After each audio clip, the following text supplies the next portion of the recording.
Paramashivoham. Om Nithyananda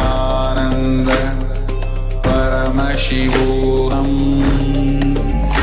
Om Nithyananda Paramashivoham. Om Nithyananda Paramashivoham. Om Nithyananda Paramashivoham. Om Nithyananda Paramashivoham. Om Nithyananda Paramashivoham. Om Nithyananda Paramashivoham. Om Nithyananda Paramashivoham.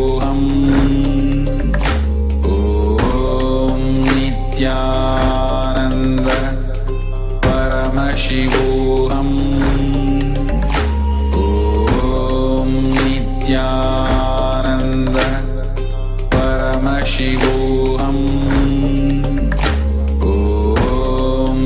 Nithyananda Paramashivoham. Om Nithyananda Paramashivoham. Om Nithyananda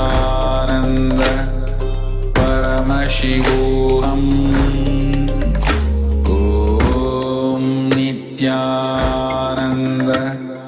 Paramashivoham. Om Nithyananda Paramashivoham. Om Nithyananda Paramashivoham. Om Nithyananda Paramashivoham. Om Nithyananda.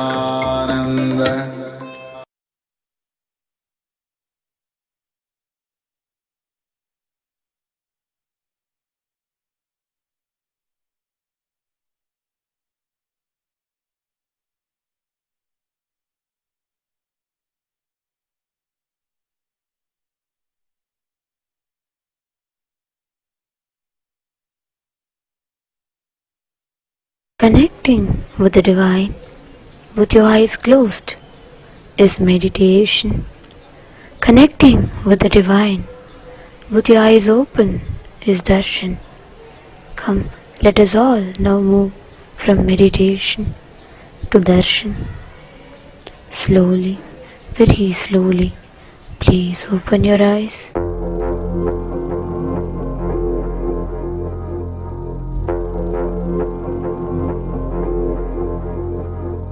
Shivaya Namah, Shivaya Namah, Shivaya Namah, Shivaya Namah, Shivaya Namah, Shivaya Namah, Shivaya Namah, Shivaya Namah.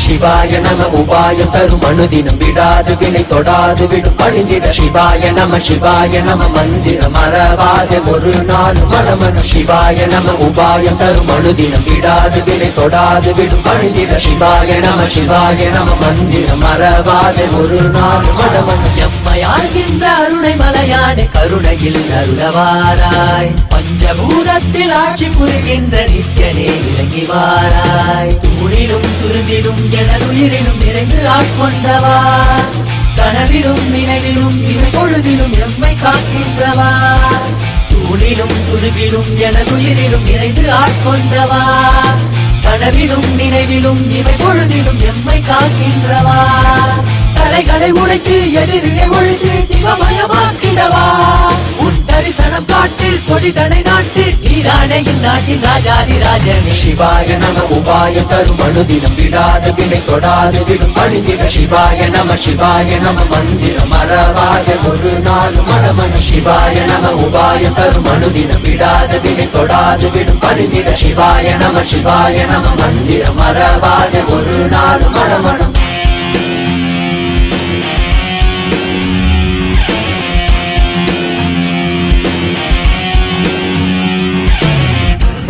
pani zani zari zari zari zari zari zari pani pama pama gaza pani pani zani zari zari zari zari zari zari pani pama pama gaza pama pani pama pama pama gaza pama pani pama pama gama zari zari zari zari zari pani zani zari zari zari zari pani zani zari zari zari zari pani zani zari zari zari zari pani zani zari zari zari zari மண்ணிலே மாண்டு போகும் நோய்களில் வீழ்ந்து போகும் எண்ணிலா பிறப்பெடுத்து துதிக்கின்றோம் கண்ணிலே நீர் வடிந்து தன்னிலை தேற்றி வந்து எல்லையில்லா உன் வடிவை துதிக்கின்றோம் மனம் காற்றாய் அலைத்தோடும் எனும் போதும் கைவிட மாட்டோம் இணை தொடும் நேரம் நீயே பார்த்துக்கொள் மனம் காற்றாய் அலைந்தோடும் எனும் போதும் கைவிட மாட்டோம் இணை தொடும் நேரம் நீயே பார்த்துக்கொள் சுடும் தீயில் விடும் தேகம் பதம் பற்றிடும் சிவாய நம உபாயம் தரும் அனுதினம் விடாது வினை தொடாது விடும் பணிந்திட சிவாய நம மந்திரம் மறவாத ஒரு நாள் மனமனு சிவாய நம உபாயம் தரும் அனுதினம் விடாது வினை தொடாது விடும் பணிந்திட சிவாய நம மந்திரம் மறவாத ஒரு நாள் மனமனு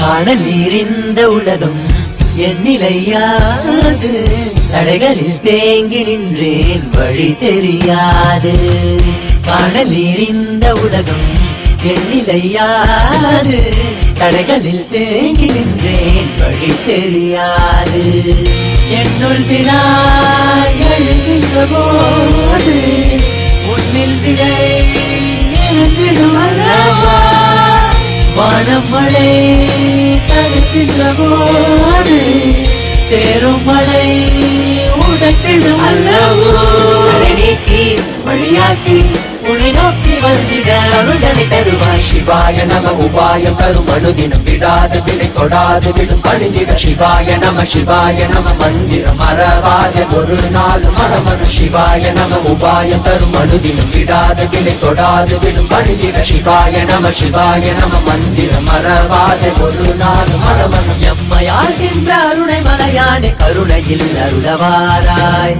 பஞ்சபூதத்தில் ஆட்சி புரிகின்ற நித்யனே விளங்கி வாராய் தூணிலும் துரும்பிலும் எனதுயிரிலும் இருந்து ஆட்கொண்டவா கனவிலும் நினைவிலும் இமை பொழுதிலும் எம்மை காக்கின்றவா தூணிலும் துரும்பிலும் எனதுயிரிலும் இருந்து ஆட்கொண்டவா கனவிலும் நினைவிலும் இமை பொழுதிலும் எம்மை காக்கின்றவா தடைகளை உடைத்து எதிரியை ஒழித்து சிவமயமாக்கிடவா உன் தரிசனம் காட்டு கொடிதனை நாட்டு நீரானே இந்நாட்டின் ராஜாதி ராஜனே சிவாய நம உபாயம் தரும் அனுதினம் விடாத வினை தொடாது விடும் பணிந்திட சிவாய நம மந்திரம் மறவாத ஒரு நாள் மனமனு சிவாய நம உபாயம் தரும் அனுதினம் விடாத வினை தொடாது விடும் பணிந்திட சிவாய நம மந்திரம் மறவாத ஒரு நாள் மனமனு சிவாய நம உபாயம் தரும் அனுதினம் விடாத வினை தொடாது விடும் பணிந்திட சிவாய நம மந்திரம் மறவாத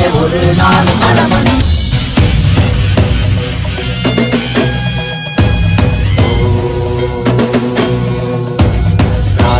राजाय प्रशत्यशालिने नमो वयं वै श्रवणाय कुर्महे श्यामे कामान् कामकामाय कामेश्वरो वैष्णवो ददातु कुबेराय वैष्णवाय महाराजाय नमः சரதி போற்றி சிவன் சேவடி போற்றி நேயத்தே நின்றறி மலனடி போற்றி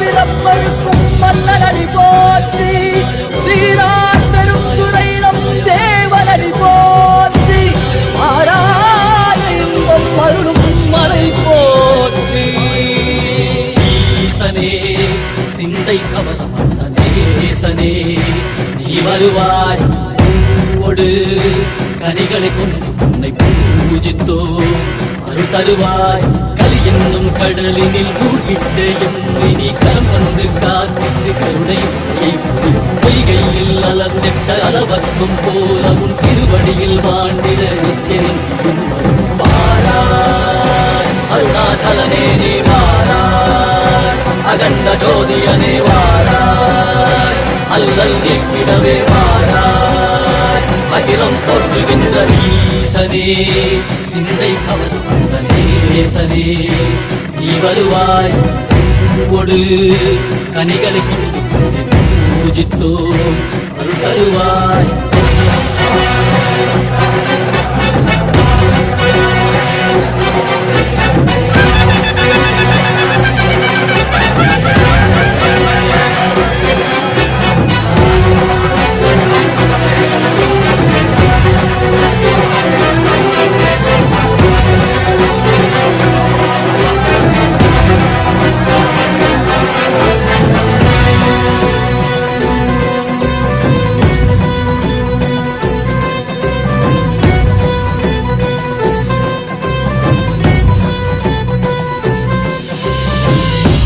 சூலமும் மெய்யினில் வில்வமும் நிறையா கடல் நீர் முடியோடு தரிசனம் அருளவா செம்பொன் மாழ சிற்றவைதனிலே சிந்தை கவர்ந்த உன்னை சிக்கன பிடித்தேனே வந்தும் புகழ் பெறும் நான் வரை நாயகா மதியனில் இறைந்திடுவாய் மதி உணராதவர்க்கு மதி உணர் செய்திட வான்பழ நீ ஏந்திவாடிட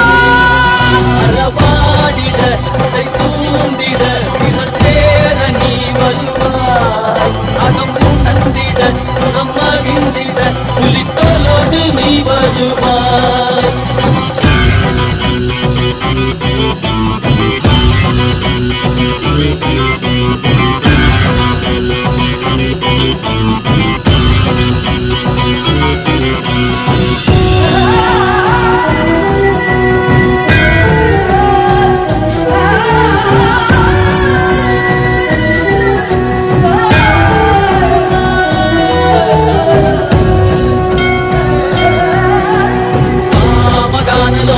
विमुक्ति कारणे नादिकेश दिव्य ब्रह्मरूपने मीनाक्षि शक्ति सहित सुंदरेशने अन्नामलै उदित नित्यानंदने चित्त अचित्तला मुन्नाले इयक्कुम मुन्नाले उन्दन कण्णाले सिगैयिल अडित्त मदियाले वदिलिन वडियाले तेलिदिन वडियाले जीवन मुक्ति பெற விழைந்தோமே திருவடியில் தொழுதோமே நீயாகினாய் கிளியாகினாய் கேள்வி காண மகிழ்வாகினாய் ஒளியாகினாய் மதுமாகினாய் மதுமாகி அருள்படி தருக்கல்ம விதைகள் தீர்க்கும் காசிநாதனே எங்கள் கல்வம் போக்கி எம்மையாளும் நேசனே ஏகாந்தமாக ஏக பாதம் தூக்கியே மணியாரை காக்க வேண்டும் நித்யானந்தனே ஈசனே சிந்தை கவரம் நரேசனே நீ வருவாய் நயே கதியன சரணதை நயே காத்திடவா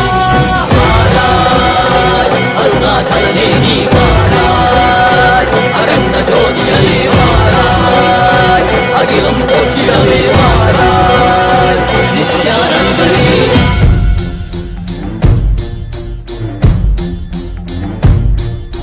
चमके सितारे देखो हमारे शत्रु तो सारे हारे जय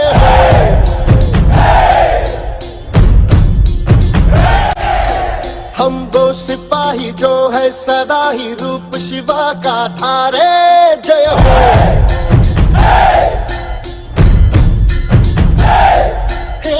आज अंधेरे छटे हैं, कम हुए हैं घटे हैं, कल जो दुश्मन यहाँ थे आज पीछे हटे हैं। गाती ये धरती है, गाता ये अंबर है, गाती है सारी हवा। तेरे मन में शिवा, मेरे मन में शिवा, सांसों में शिवा, प्राणों में शिवा, हर घड़ी में शिवा, हर दिशा में शिवा आज गूंजा हुआ है। जय जय शिवा। तेरे मन में शिवा, मेरे मन में शिवा, सांसों में शिवा, प्राणों में शिवा, हर घड़ी में शिवा, हर दिशा में शिवा आज गूंजा हुआ है। जय जय शिवा। तेरे मन में Shiva.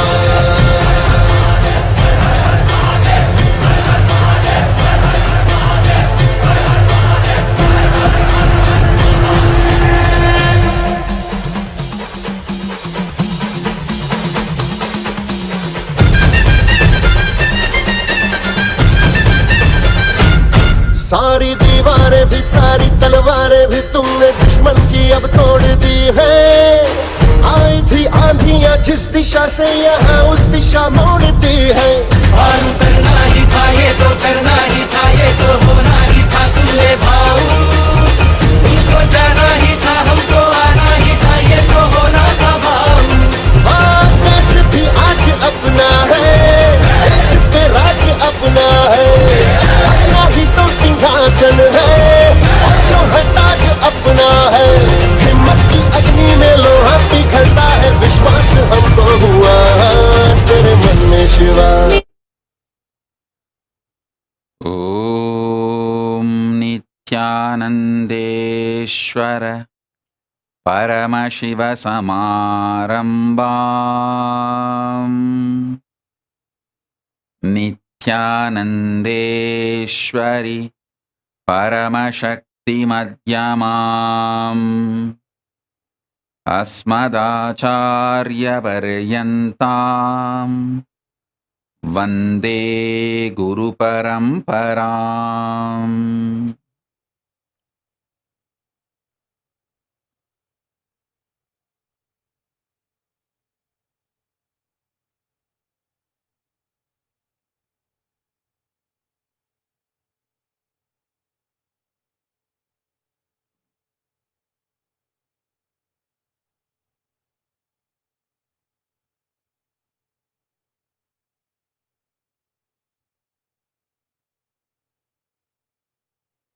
I welcome you all with my love and respect. I welcome all the devotees, disciples,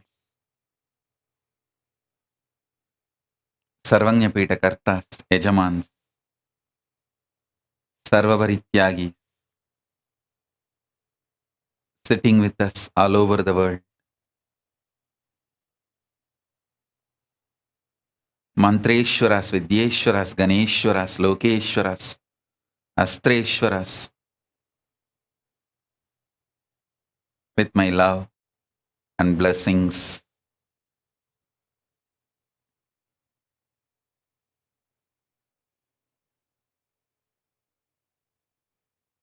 Paramashiva's message directly from Kailasa. Listen. Conscious sovereignty becomes your reality just by spending your time and space to understand, cognize, realize conscious sovereignty. No other pre-qualification is required. Listen. You spent a lot of time and space in forgetting your conscious sovereign state.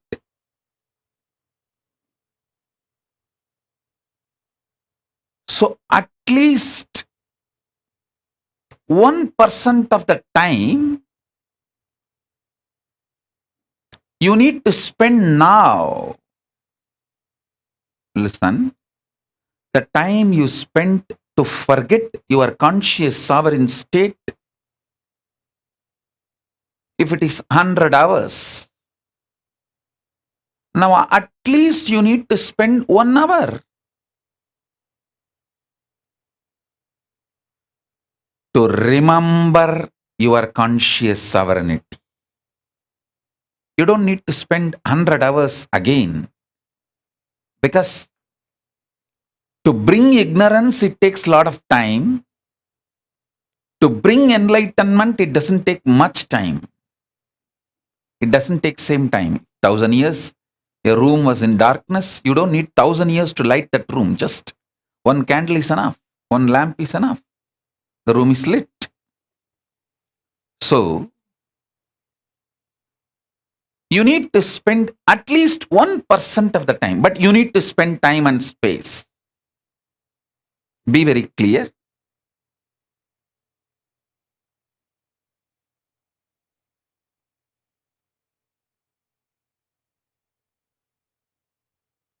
Listen carefully.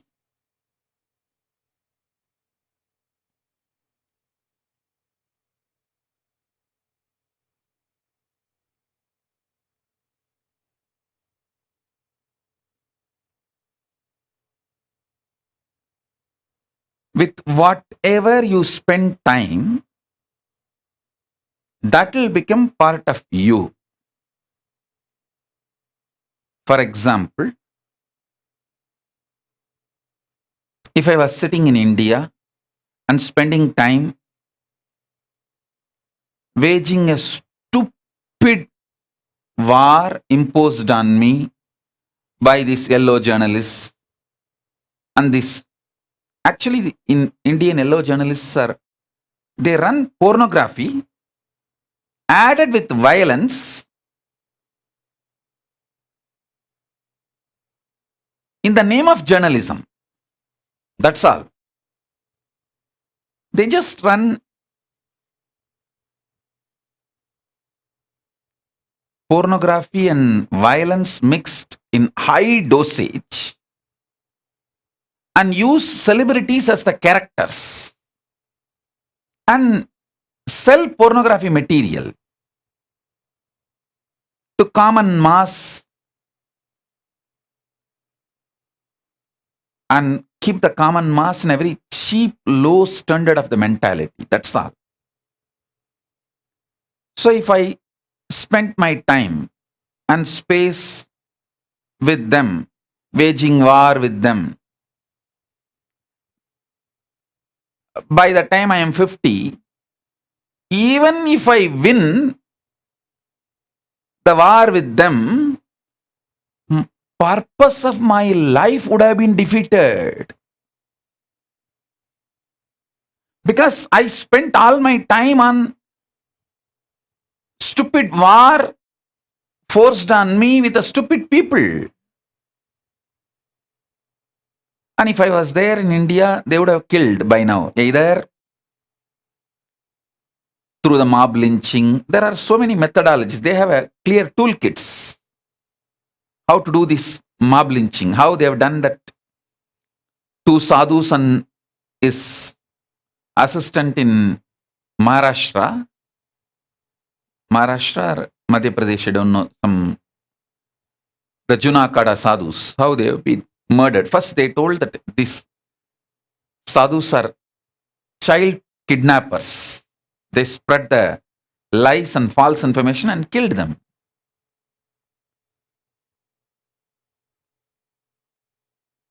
Fortunately, we know their identity and they are from a very well-known Akada and Mahants. And they have come just then to that area. They were actually crashing. So all that information was available, including the video of police handing them over to the criminals for murder. Palghar district, Maharashtra. This. So because we got so much of evidence, we were able to prove it is a lynching, mob lynching. So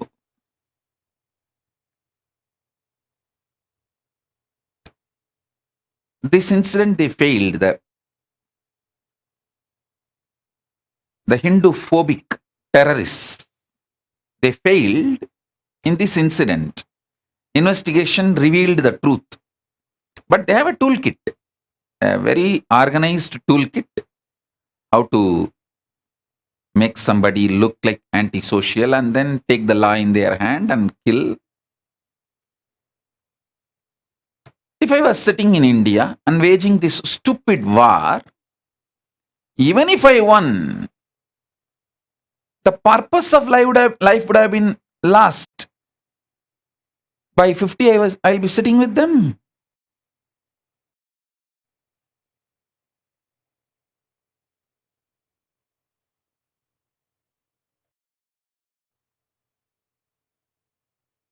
But surely, if I was in India, I would not have been allowed even to live. That's the ultimate truth.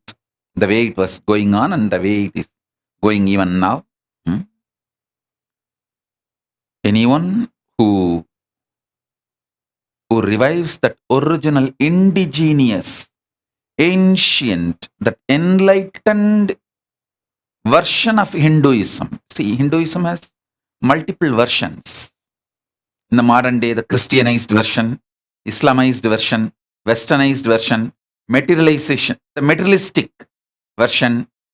Hinduism has multiple versions. Anyone who tries to live or revive the ancient, authentic, indigenous, enlightenment-centric Hinduism, the enlightenment version of Hinduism, anyone tries to revive or works for it, they are eliminated because they are the threat for people who are trying to dilute Hinduism by Christianizing it, Westernizing it, modernizing it, using it for political purpose, political advantages, using Hinduism for their materialistic advantages, all those vested interests. People who are interested in Hinduism for any reason other than Hinduism itself, for all of them,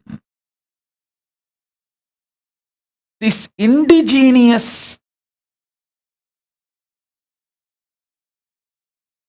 Hindu enlightened masters are the threat. Anyone who touches, promotes the indigenous, enlightenment-centric, authentic, traditional,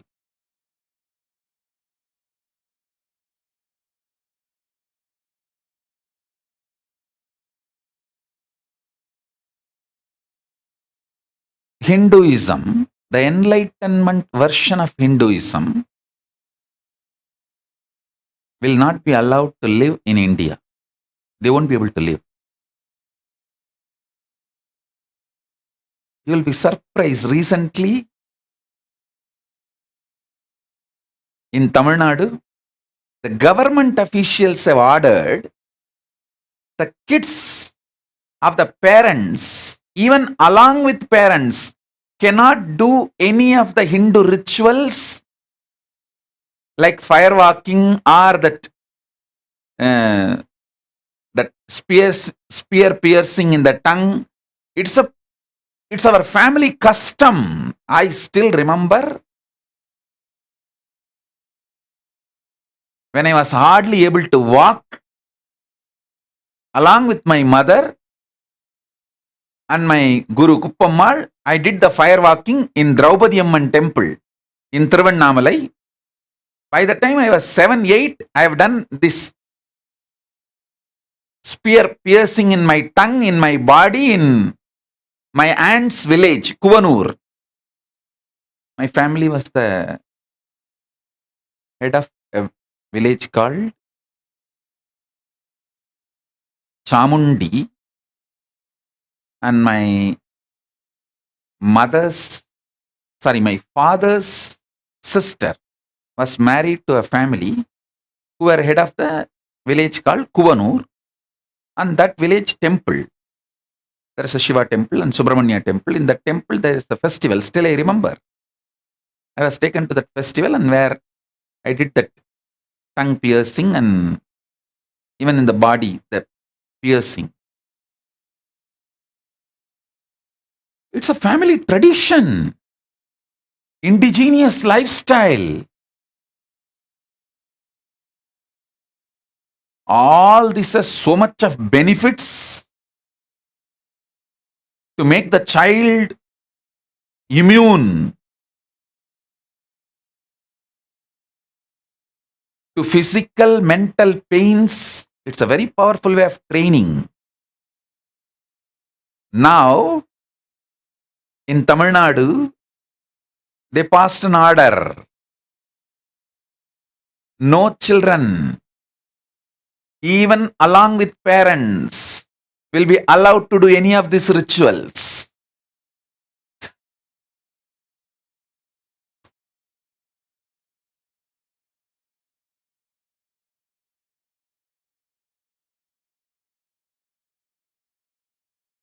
How much all this has done good to me, I know. Firewalking, this Alagu Guttudal, all this, how much good it has done to me, I know.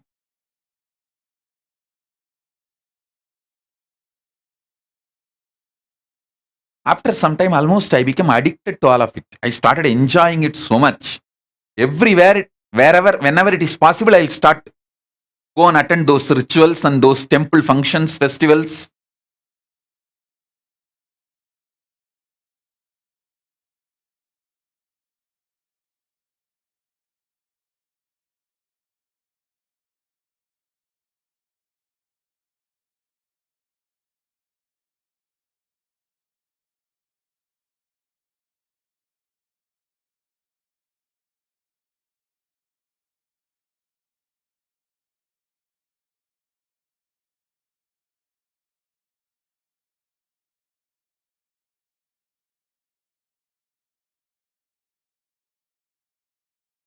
In India, we have the tradition of invoking Mother Parashakti in children. Those kids, not only they walk on fire, they dance on fire and they give Arulvaku. All these traditions, I don't want to utter from my mouth. Just by one order, over.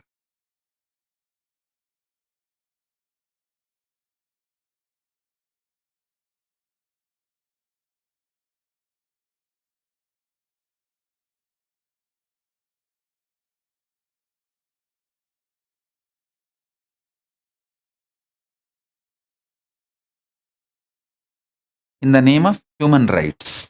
So, now, what will happen?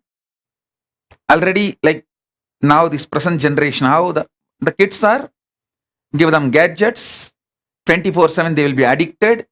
By the time they are 13, having boyfriend, girlfriend, breakup, bestie, all this, they already know and they are going through it. They are experiencing. By the time they are 15, already two boyfriend or two girlfriend breakup, and 16, depression, psychiatric drugs. So this is the human rights. All the indigenous practices are destroyed. Kids are forced into drugs, either legally permitted psychiatric drugs or illegal drugs on their own.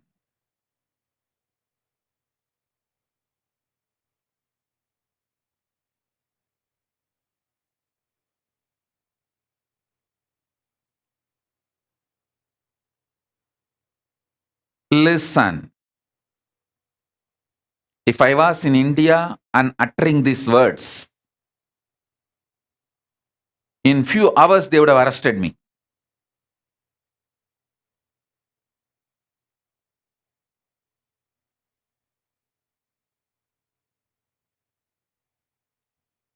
Paramashiva is protecting me. Kalabhairava is protecting me.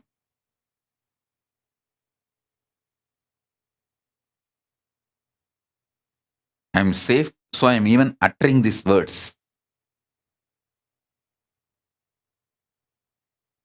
Because all of them are protecting me.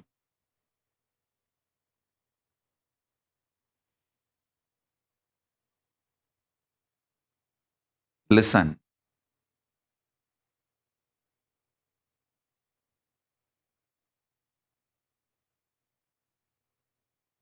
Instead of spending my time and space with them, I decided to spend with the right people and right team.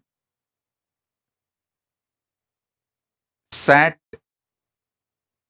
in the Paramashiva space, organized myself properly, built a right team, right space,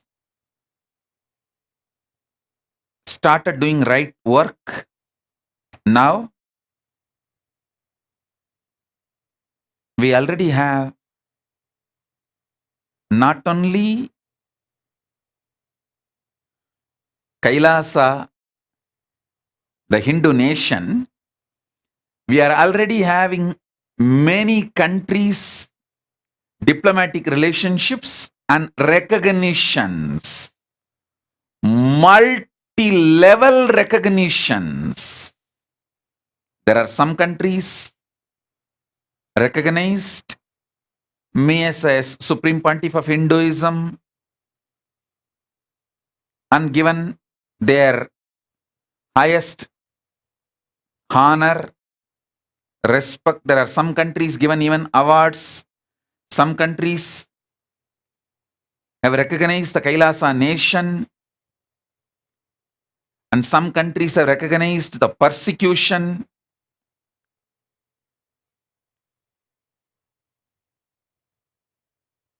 Many of the international global bodies, including United Nations, many of the international entities, global entities, we have got multi-layer recognitions. The secret is only one. Listen. The secret is I decided to spend my time and space in right direction. That's all.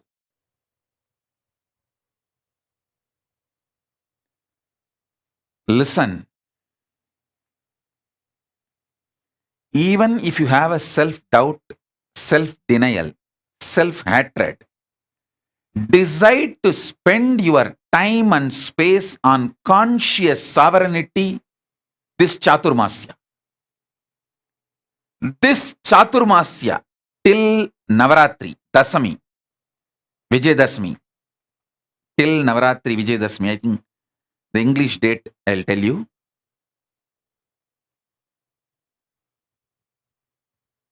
Till Navaratri, Vijayadashmi,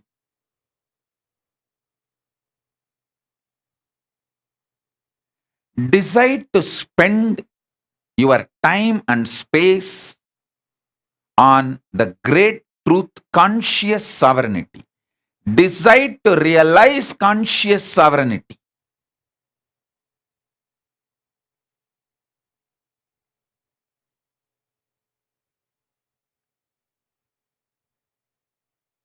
I don't know when meditation will become illegal in India.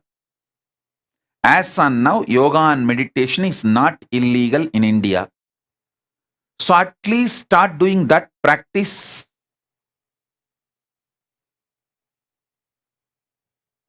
And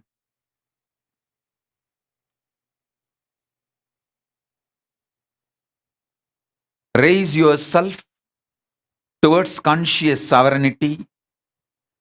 In Hinduism, every practice, whether the piercing or the firewalking or Pachapatni Vratam, every practice is to empower you with conscious sovereignty. That's all.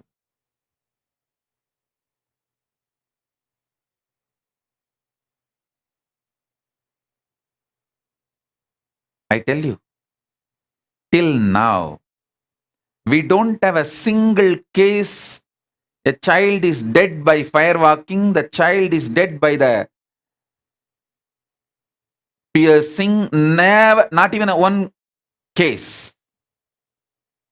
But there are many cases. Kids falling into mental disorders, physical disorders, dying, committing suicide with this heavy import of ideas into India and destroying the indigenous lifestyle.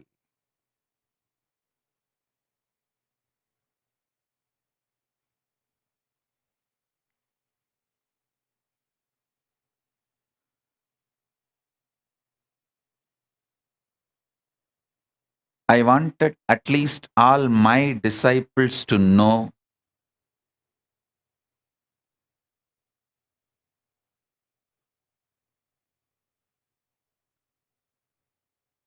this 4 months. I don't know the date of Vijayadashami.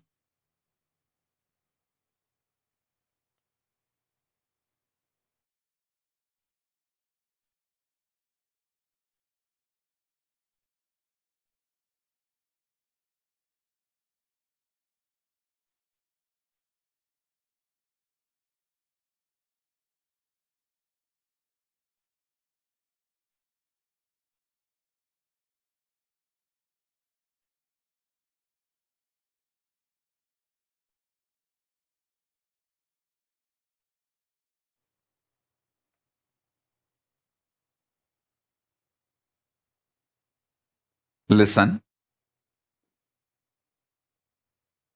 15th October 2021 is the Vijayadashami. Till 15th October, so August, September, October, this 3 months, we call it Chaturmasya because by the Hindu calendar, from Purnima to Purnima is calculated. So, from Guru Purnima to Vijayadashami. Usually after Vijayadashami, that 2-3 days, there will be celebration, and that Purnima, the Purnima to Purnima is Chaturmasya. After Vijayadashami, the sannyasis have to start moving. So listen. So from this Guru Purnima to Vijayadashami, decide to spend your time and space for conscious sovereignty, especially focused on manifesting powers through conscious sovereignty.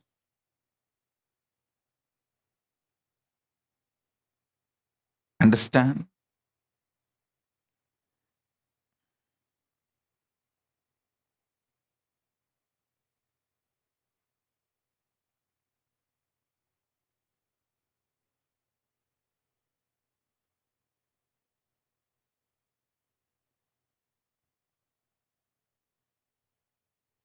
Actually, I am waiting to open the Kailasa for all of you because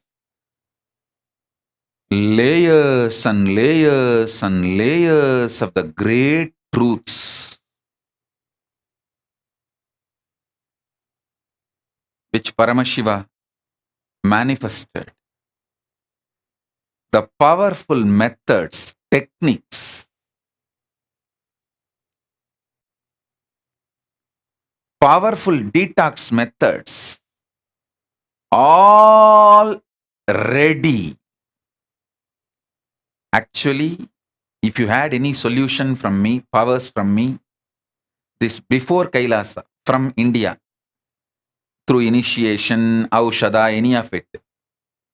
Now the solutions I have, Aushada, solution, everything, is at least 1,000 times more powerful. 1,000 times more powerful Aushadas,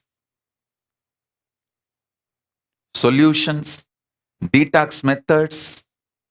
When people suffer, I feel, oh God, all it takes is one initiation and one Aushada. If I give now, that's all. This person will be cleared, whether it is mental problems or physical problems, because this Aushadas work straight on the right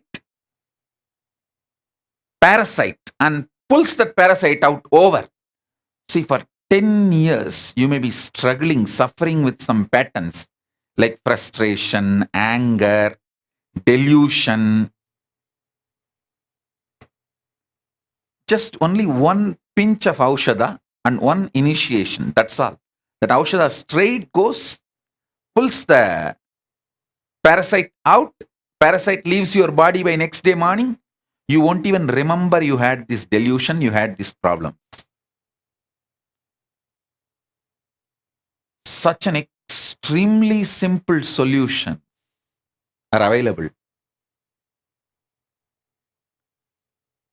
Even for power manifestation. All those great things. Last 3 years, Paramashiva is continuously downloading. Actually, I feel Paramashiva kept me away from the society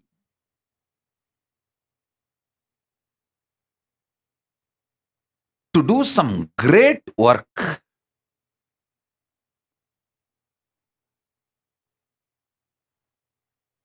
If I was continuously attending to people living in India,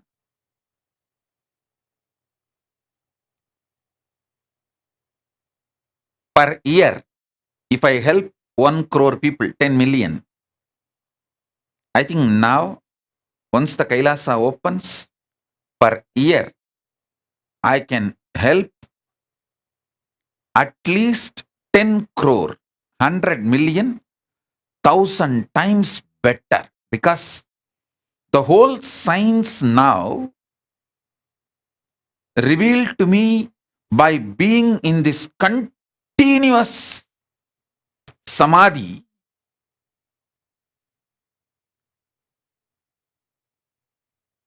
not just raised my system to the next level, it has prepared my system to initiate masses.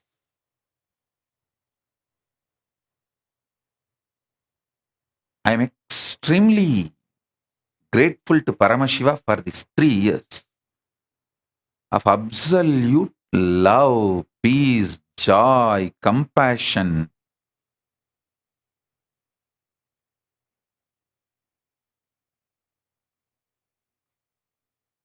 I was never bothered about death. I died long before. I had a death experience long before. I am kept alive by Paramashiva to do this work.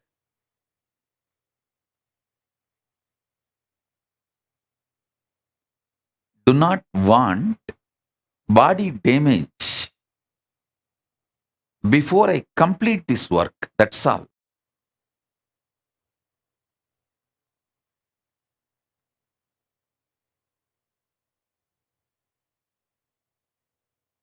Human beings can start putting load, stress,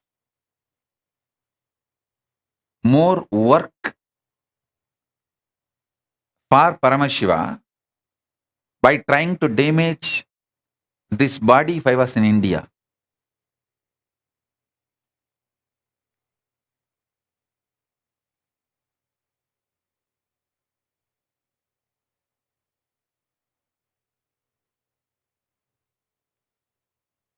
At least now, Paramashiva has kept me in a safe, peaceful place. Kalabhairava protecting me personally.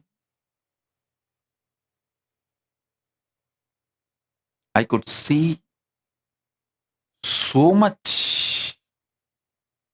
Paramashiva has prepared me to do my work, to do the right work in a matured way. I should say that now I can have a matured conversation with humanity because everything needed to manifest Kailasa is ready.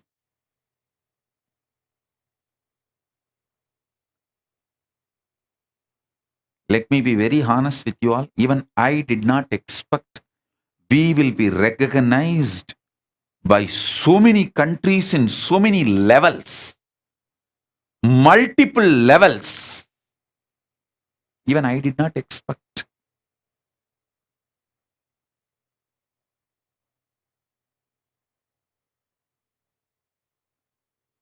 Just these 3 years.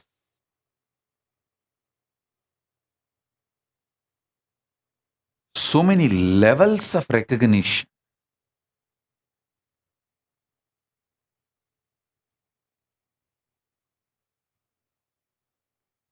This Chaturmasya, it is only started just now. On Guru Purnima itself, we have got more than 200 commendations, like recognitions.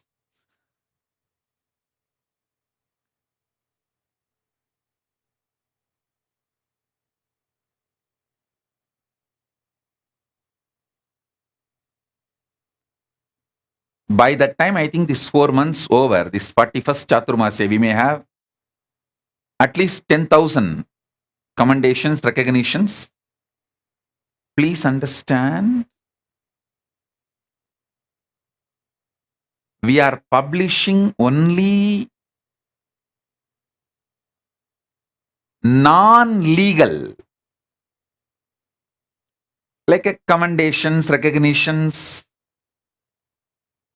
honor, all that only we are publishing. All that legal recognition, which is as per the international law, like embassy relationships, those documents we don't publish because the diplomatic relationships are classified documents. That is not published.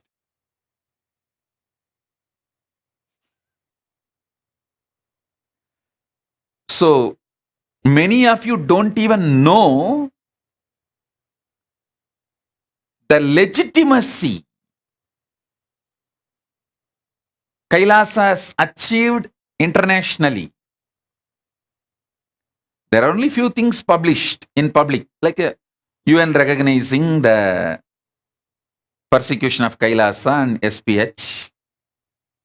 I think some 2-3 reports, the COVID care. 2-3 reports, I think as till now 3 reports. Can you guys project that link of the 3 reports?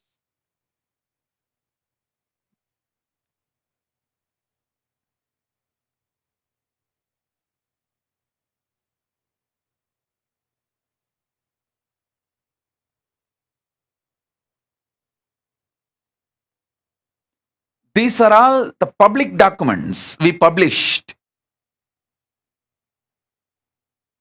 But many things like a legal recognition, we have not published for various reasons. It's a classified document. The diplomatic relationships and diplomatic agreements for various reasons. But I want you guys to know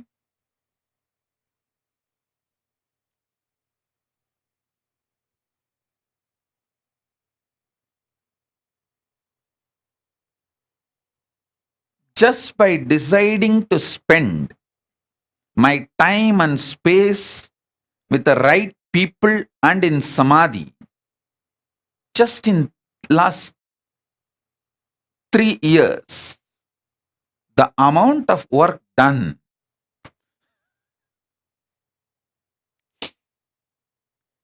And actually still this Guru Purnima till now, all the recognitions which can be publicized, which is not classified documents, even that we have not yet released it to all of you.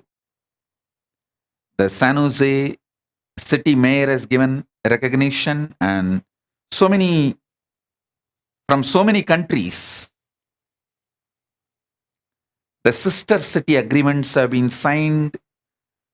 The home country agreements have been, host country agreements are signed.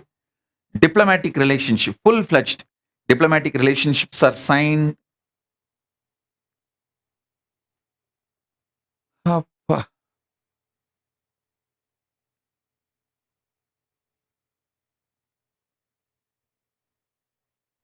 All this was possible because of Paramashiva's grace and the way he made me take the right decision. I give you the technique, key. Spend your time and space to manifest your conscious sovereignty. I tell you, conscious sovereignty will give you the higher purpose and everything you need to manifest that higher purpose. Non-involvement, cunningness, cheating, with all these emotions, if you spend time, by the time you are 50, you will be just deluded, cheating yourself, frustrated. With what you spend time, you will manifest that. That's all.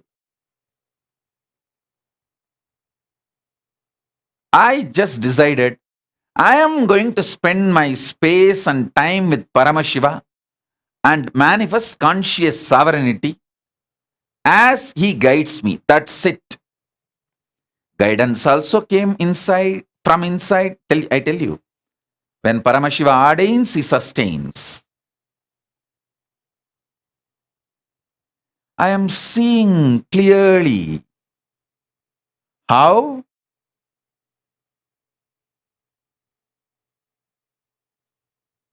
this whole thing is evolving.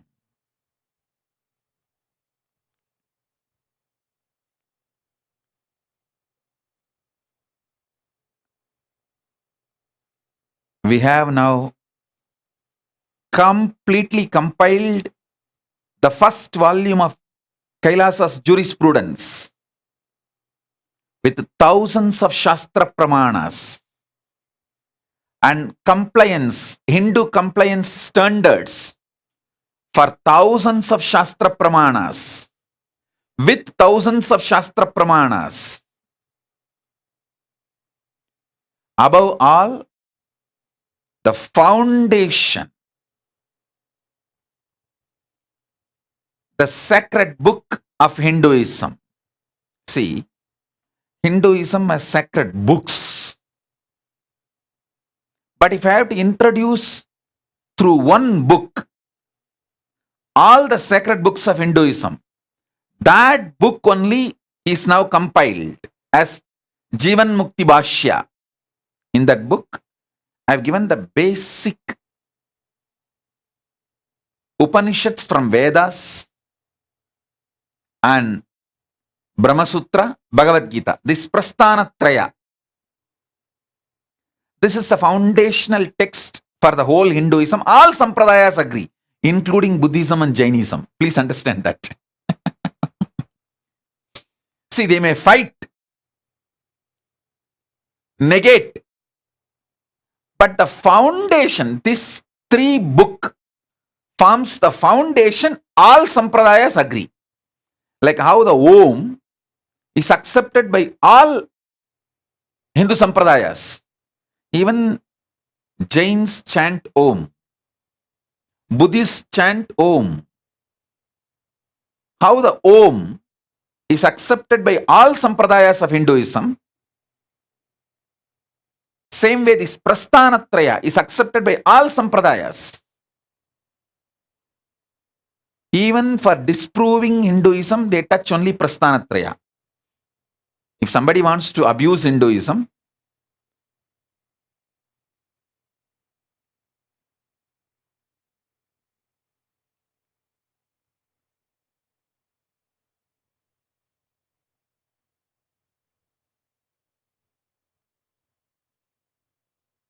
if somebody wants to explain Hinduism, somebody wants to revive Hinduism, somebody wants to abuse Hinduism, somebody wants to attack Hinduism, somebody wants to legitimize Hinduism, or somebody wants to make Hinduism illegitimate, Prasthanatraya is the book they attack.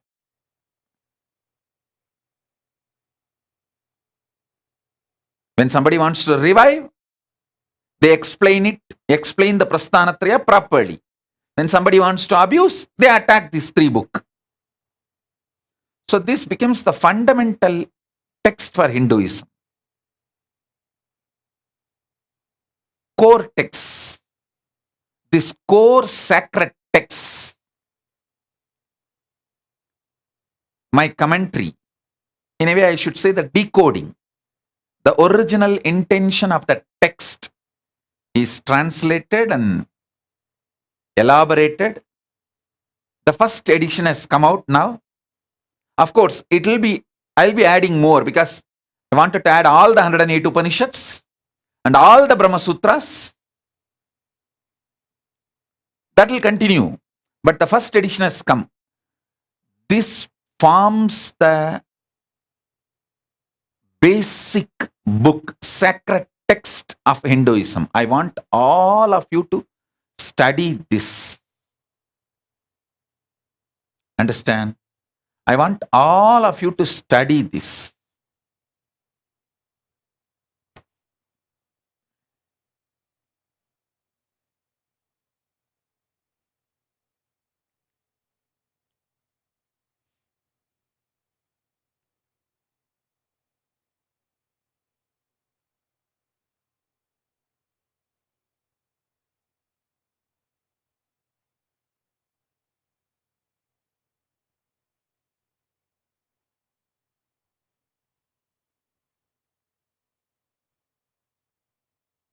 I tell you,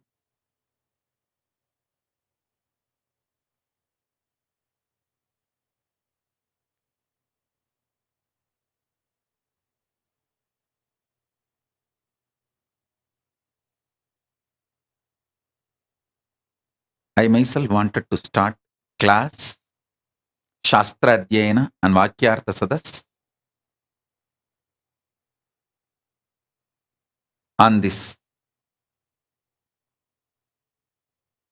Jivan Mukti Bhashya. The book title will be The Sacred Texts of Hinduism. The subtitle will be Jivan Mukti Bhashya, Living Enlightenment Commentary by Bhagavan Nithyananda Paramashivam. The author name, that's all. Author means the translator and commentator, Bhashyakara. The original book is revealed by Paramashiva himself. Paramashiva himself revealed in Vedas all the Upanishads. It was compiled by Paramashiva's incarnation Rama. And then Paramashiva's incarnation Vyasa compiled Vyasa Sutras. And Paramashiva's incarnation Krishna compiled Bhagavad Gita. That is why Bhagavad Gita is considered as Upanishad. Bhagavad Gita Su Upanishatsu Brahma Vidyayam Yoga Shastre.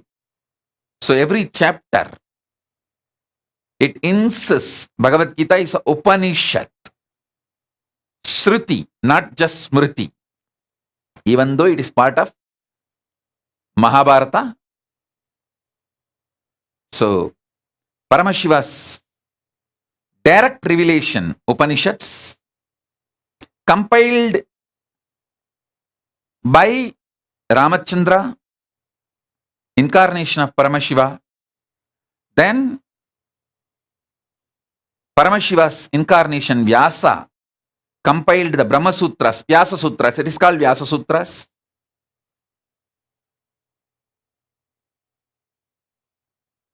And then Paramashiva's incarnation, Krishna,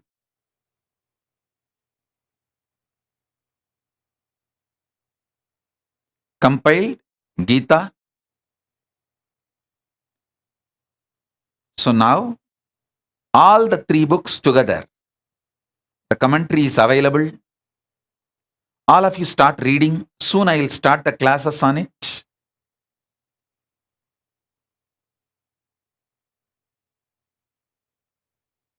Let's focus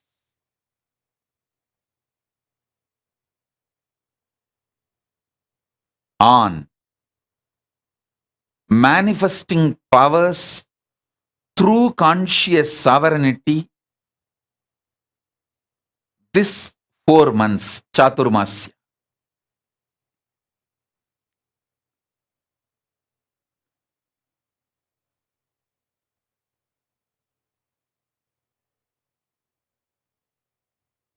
I'm not going to wait till the time I'm able to open the Kailasa for all of you to come and have initiation.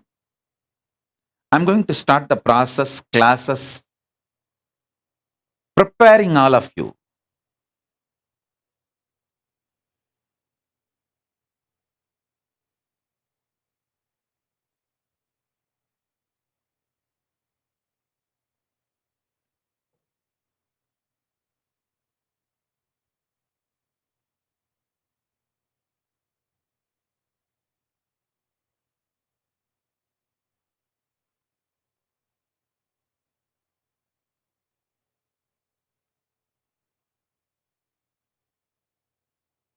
This Guru Purnima is usually called even as Vyasa Purnima, and it is also celebrated as Vyasa's Jayanti.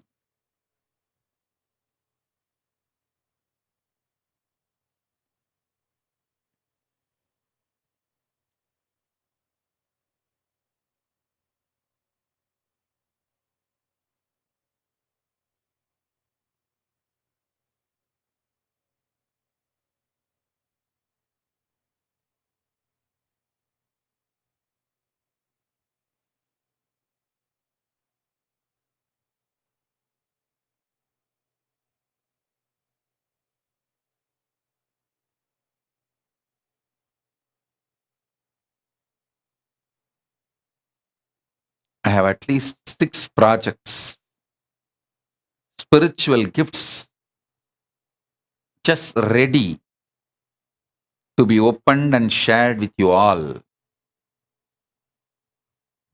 I'm just waiting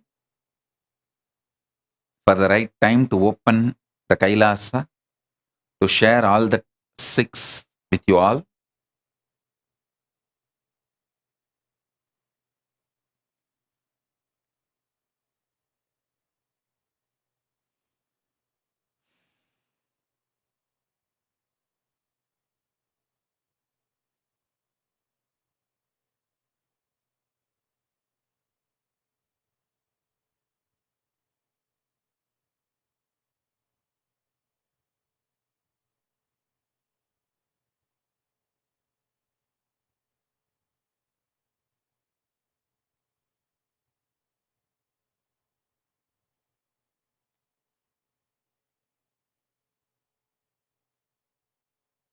So drop your self-doubt, self-hatred, self-denial.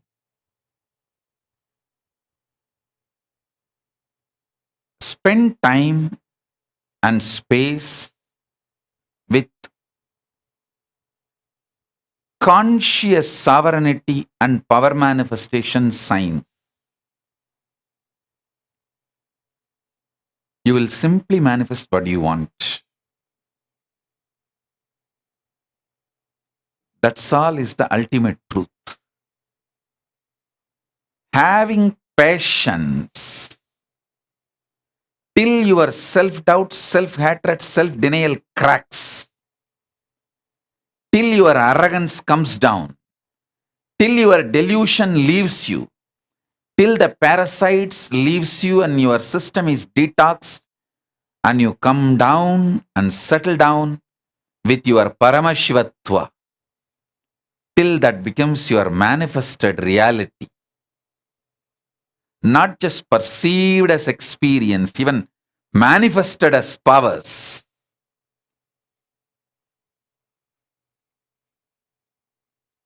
Spend time with conscious sovereignty, truth, and Paramashivoham.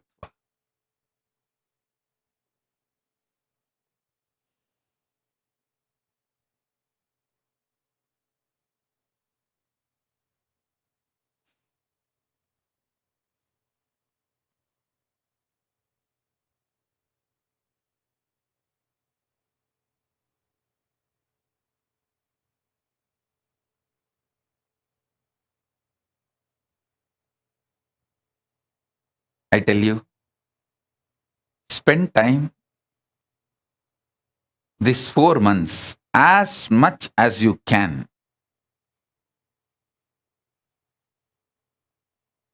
Drop all these time wasting things in your life. Stop all stupidity. Television, confusion, delusion,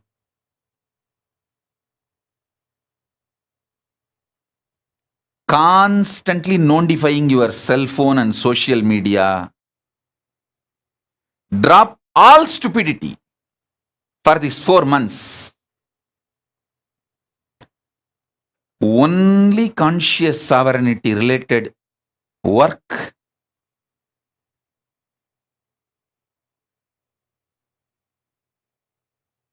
and conscious sovereignty related practices, study, cognizing, internalizing, thinking through, Vakyartha Sadas.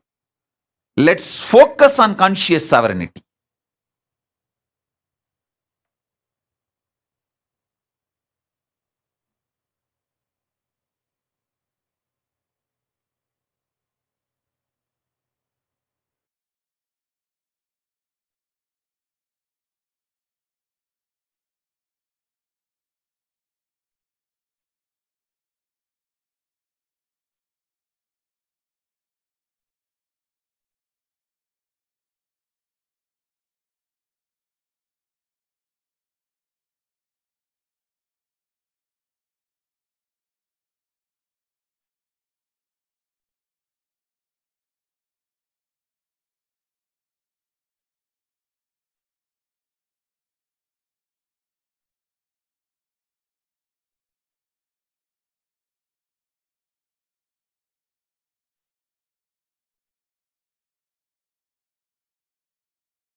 So understand,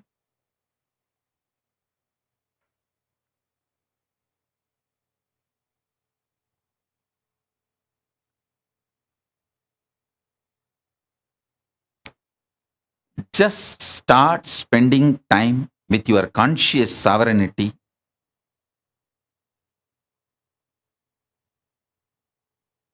Now this book, Jivan Mukti Bhashya,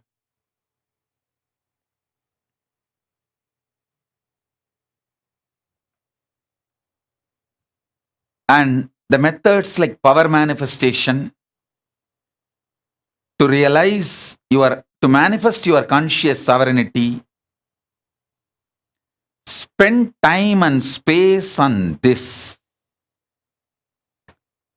Decide other than your survival work. Like, for example, if you are doing a job, I think most of you lost the job. There is no job. There is no work. The planet Earth is shrinking. There is no work.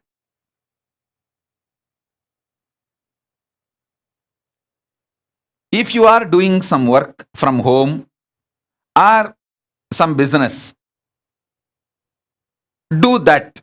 Other than that, focus, spend all your time just on this one.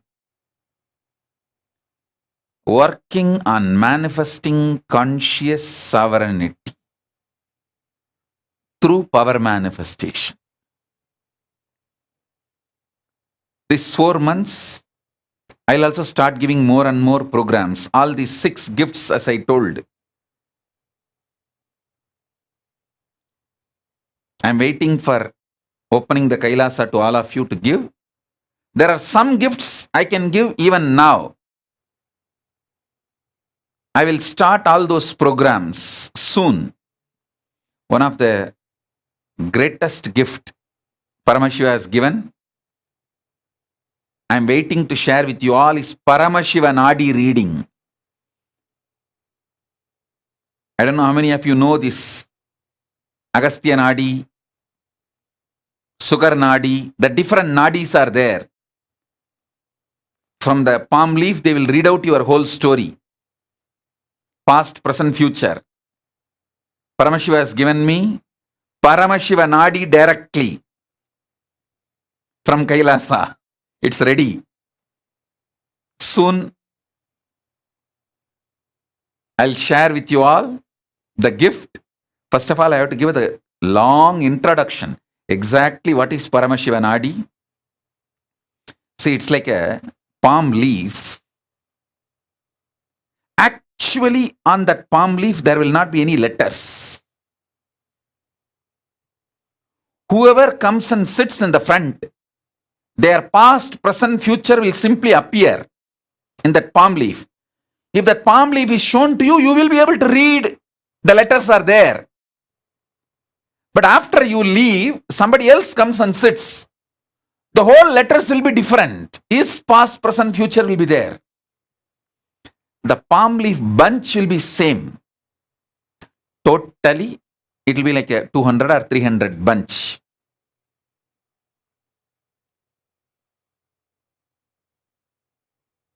When you give your thumbprint, they will pick up the bunch of your thumbprint.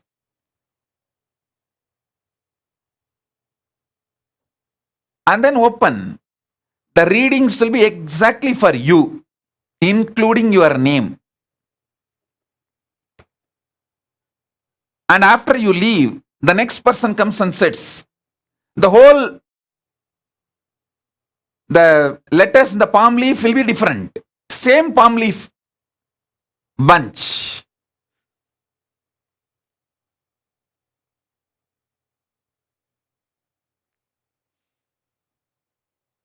Paramashiva has given the Paramashiva Nadi directly from Kailasa.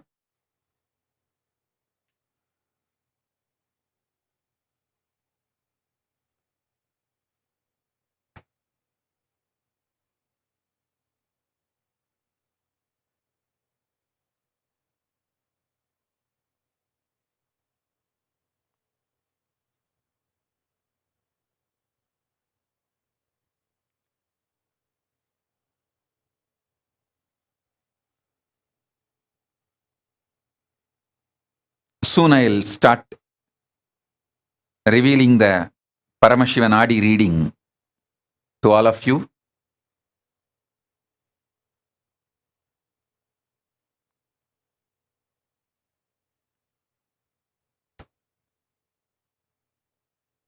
So many things ready to be shared.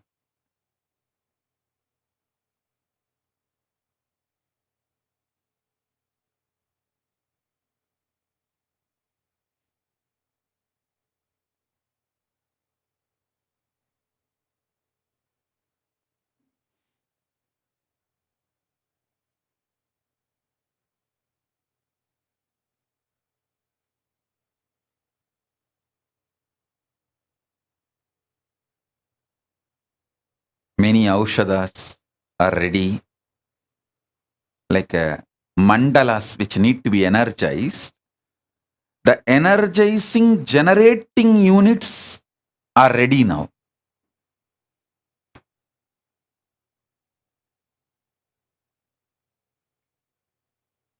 That's the most important thing.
So listen.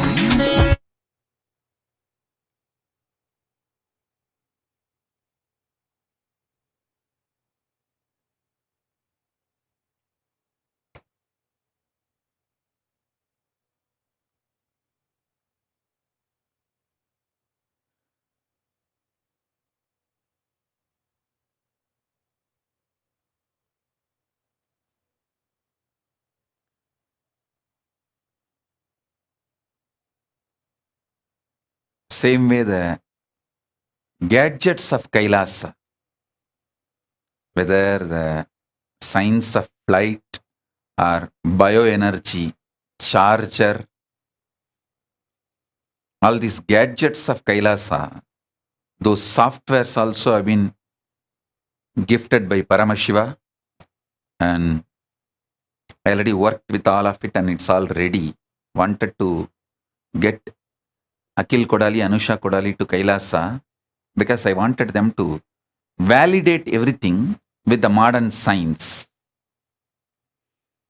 Soon I'm going to get Akil and Anusha to Kailasa to do this validation, like a compilation. See, it's like a thousands of revelations, layers and layers, all that need to be penned down and organized, logically presented to all of you. Hmm.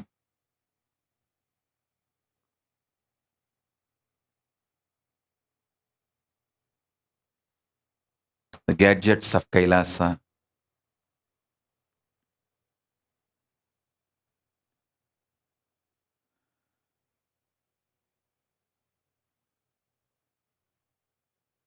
Even this DNA science of how the Airavatam with multiple trunk is given birth,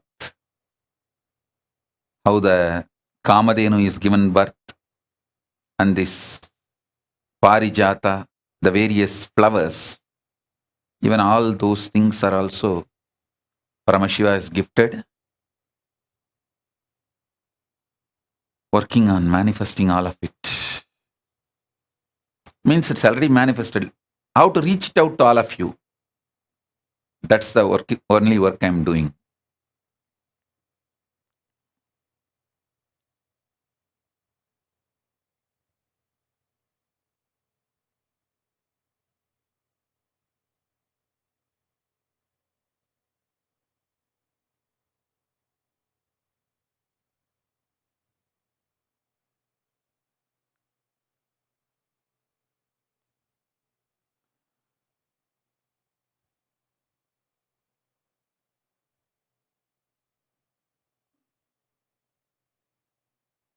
Let us spend time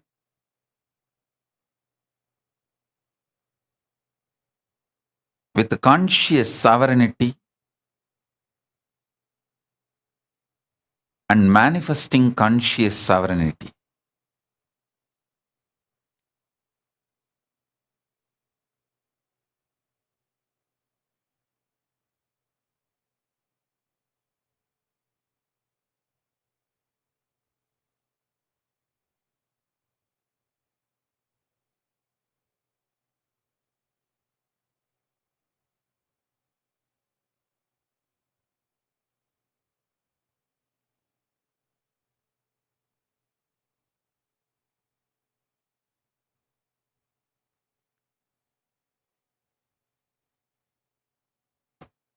I give you this as a Shaktipada. Take a conscious decision to live conscious sovereignty and manifest powers this Chaturmasya. Get your Atmalinga, keep it on your heart or with both within both the palms. Keep your Atmalinga and make the conscious sankalpa, resolution to manifest conscious sovereignty, not only perceived reality as the manifested reality with powers. With powers. See, you cognizing conscious sovereignty is perceived reality. You manifesting powers of conscious sovereignty is the manifested reality. So get your Atmalinga, sit,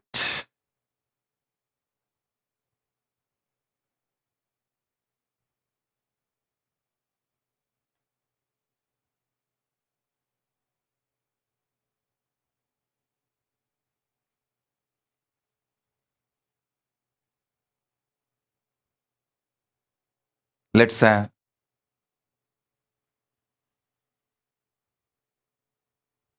Shaktipada and Shaktinipada.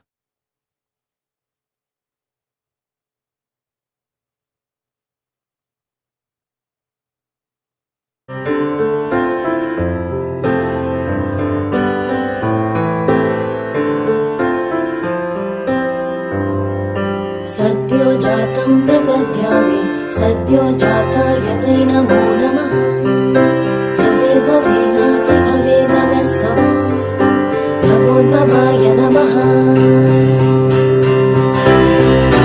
वामदेवाय नमो ज्येष्ठाय नमः श्रेष्ठाय नमो रुद्राय नमः कालाय नमः कलविकरणाय नमो फलविकरणाय नमो बलाय नमो बलप्रमथनाय नमः सर्वभूतदमनाय नमो मनोन्मनाय नमः अघोरेभ्यो घोरेभ्यो घोरघोरतरेभ्यः सर्वेभ्यः सर्वशर्वेभ्यो नमस्ते अस्तु रुद्ररूपेभ्यः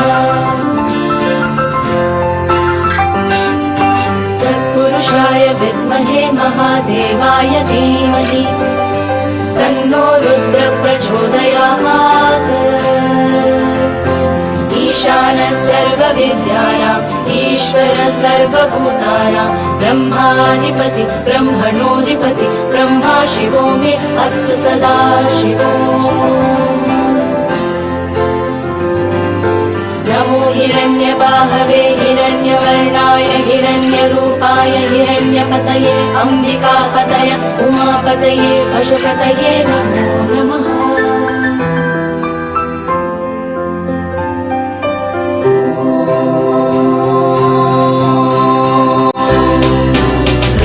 सत्यं परं ब्रह्म पुरुषं कृष्णपिङ्गळम् ऊर्ध्वरेतं विरूपाक्षं विश्वरूपाय वै नमो नमः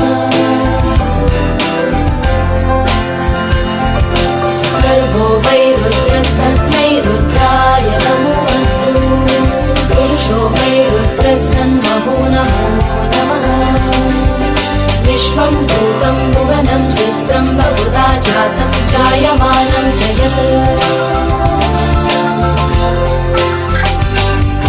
सर्वोपेश रुद्रस्तस्मै रुद्राय नमो अस्तु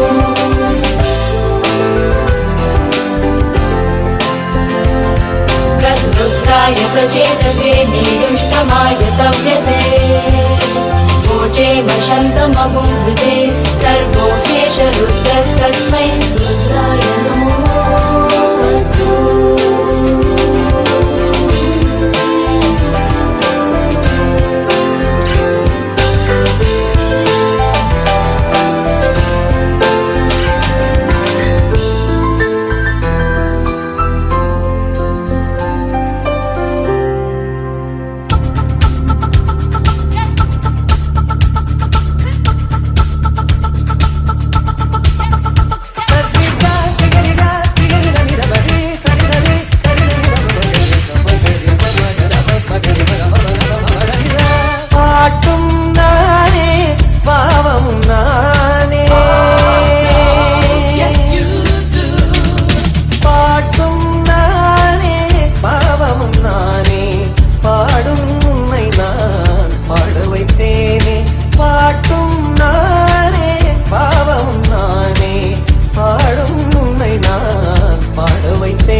பவளம் போல் மேனியும் அழியாதது உன் நாமம் நமச்சிவாயம் நமச்சிவாயம்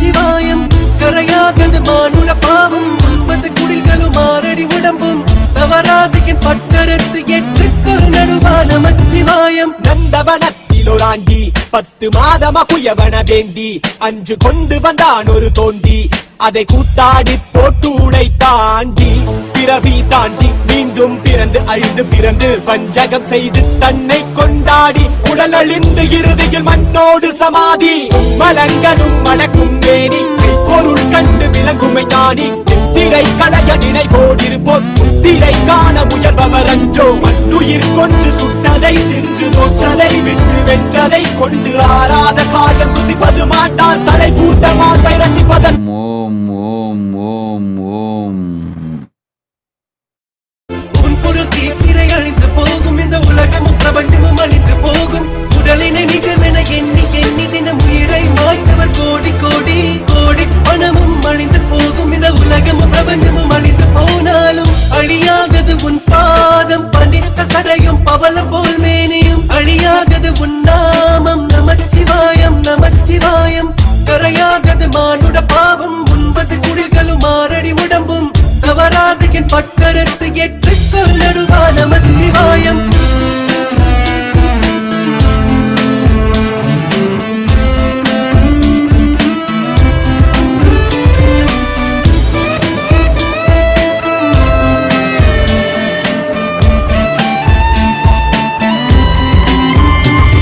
ஊழ்வினை முன்வினை தன்னை சுடும்பினை முன்வினை அதன் முன்வணங்கிடு தலைவனை. சேர்வாய் காலனை உதைத்த நாயன் நடுவனை. பூரணமே ஈசனே காரணமே காரணே காரணமே நமச்சிவாய. மரணமே வருக வருக அவனிருக்க பயம் ஒழிக ஒழிக. சந்தன குங்கும சாந்தும் பரிமளமும் பிள்ளைகள் அனைத்தும் கூட்ட காமுகனும் கந்தக்கண் கொண்டிருக்கும் மாதவரும் கன்னியரும் வெந்த சதை நாளை பால் வெந்த சதை. திகுமிழி வெடித்து விடும் உயிர் கூட்டை பிரிந்து விடும். உச்ச கோடை இயலாது தோழி துணி மறைத்து விடும். மேலென்ன கீழென்ன நீ என்ன நான் என்ன உயிர் போகும் கருவாயில் ஈசனே சரணாகதி.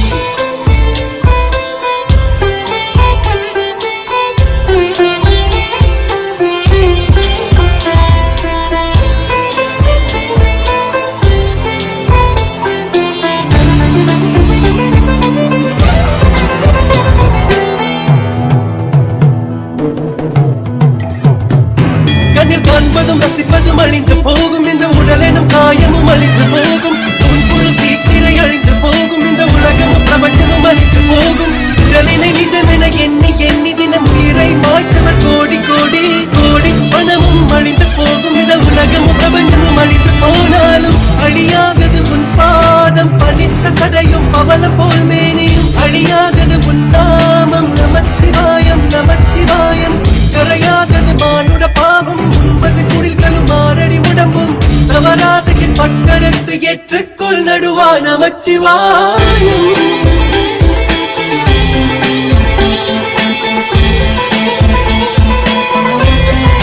Namachivayam.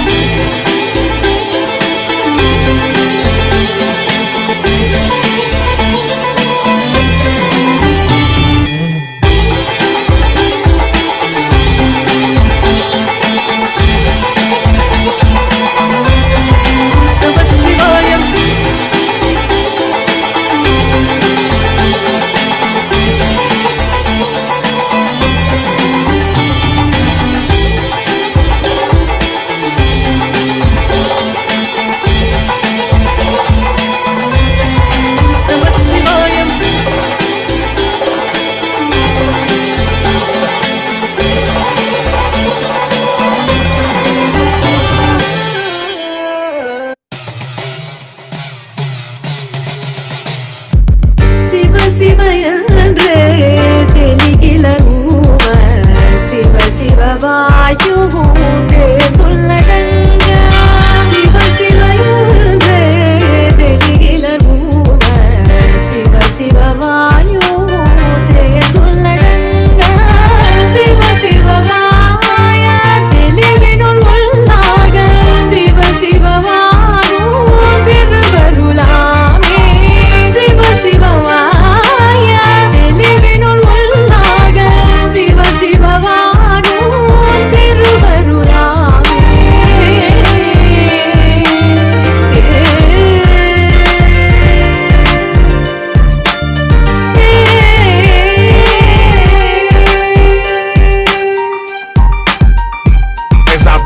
eyelids to focus. I search for Parabrahman like the lotus, displace darkness and pray. Vinayaka, embrace my soul, awaken the Kundalini, my Lord, take control. Cause I really don't wanna just keep on falling down. That's my supreme Lord Shiva, save me now, enlighten me like the 63-9 marble. Grace me Saiva Siddhantam like Meganda.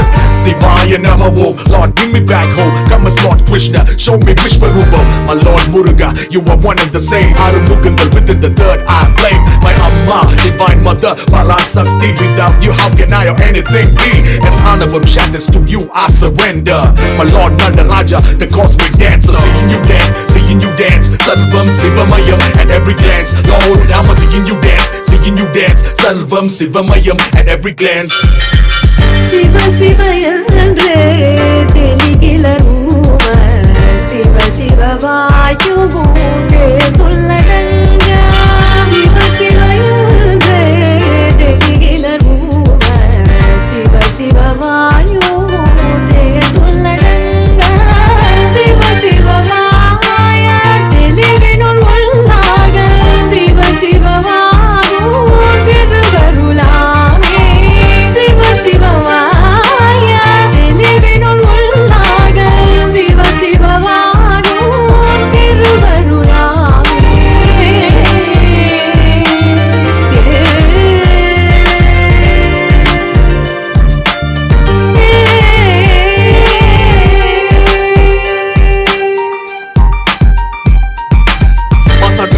மலர்ந்த மணி சுடரே நீ இன்று எது திருமை தீமை உடனே கலியுக பகவதே சிவனை உடனே என்னை ஆட்கொள்வாயாக திருமத்தின் மனதை புரிதருள்வாயாக தவணை முறை விட்டம் நிரந்தரம் முந்தரி சார்ந்த மோட்சம் அனைத்தும் இந்த நட்சத்திரம் மூர்த்திகள் விஷ்ணு பிரம்மா முன் உள்ளடக்கம் வாழ்த்திட வேண்டும் ஏனெனில் இந்த தொடக்கம் நடனம் நர்த்தனம் இனி ஆடும் பொழுது செவ்வளகம் நடுக்கம் திப்பொரு வெடிக்கும் தர்ம சங்கடம் தீரும் பேராலை வரட்டும் நான் தயார் நிலை மரண பயம் இனி இல்லை எவள் கணி காவல் கண்கள் உன்னை காண அவள் நிழல் போல தொடரு பாடல் பொழுது வேண்டுமே பாவம் அனுப்பி வேறொன்றும் இல்லை நிலைமை மாற வேண்டும் என்பார்கள் உன் தாள் சரணம் ஈசான சர்வ வித்யானாம் ஈஸ்வர சர்வபூதானாம் பிரம்மாதிபதிர் பிரம்மணோதிபதிர் பிரம்மா சிவோ மே அஸ்து சதா சிவோ தத்புருஷாய வித்மகே மகாதேவாய தீமஹி தன்னோ ருத்ர பிரச்சோதயாத்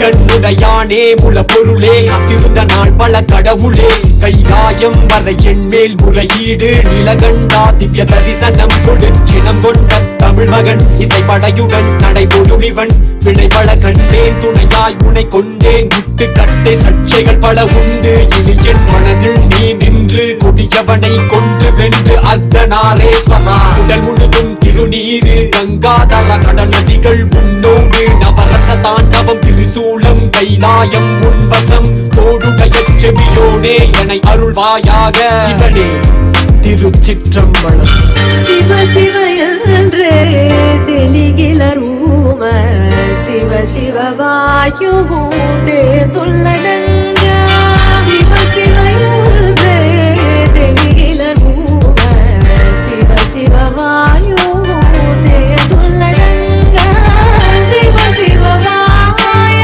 தெளிவினுள் உள்ளாக சிவ சிவ வாயு திருவருளாமே சிவ சிவ வாய தெளிவினுள் உள்ளாக சிவ சிவ வாயு திருவருளாமே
வைத்தேனே பாட்டும் நானே பாவமும் நானே பாடும் உன்னை நான் பாட வைத்தேனே பாட்டும் நானே பாவமும் நானே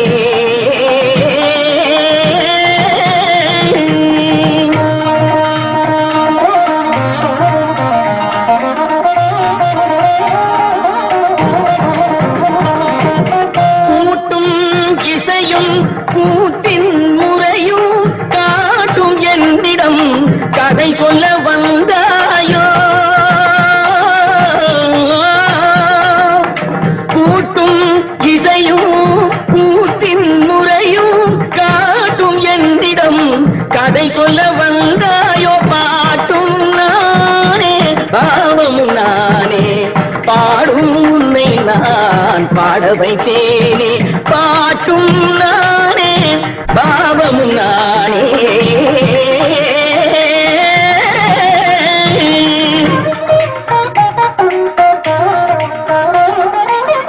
அசையும் பொருளில் இசையும் நானே அசையும் பொருளில் இசையும் நானே ஆடும் கலையின் நாயகன் நானே அசையும் பொருளில் இசையும் நானே ஆடும் கலையின் நாயகன் நானே எதிலும் இயங்கும் இயக்கம் நானே எதிலும் இயங்கும் இயக்கம் நானே எல் இசை நின்றால் அடங்கும் உலகே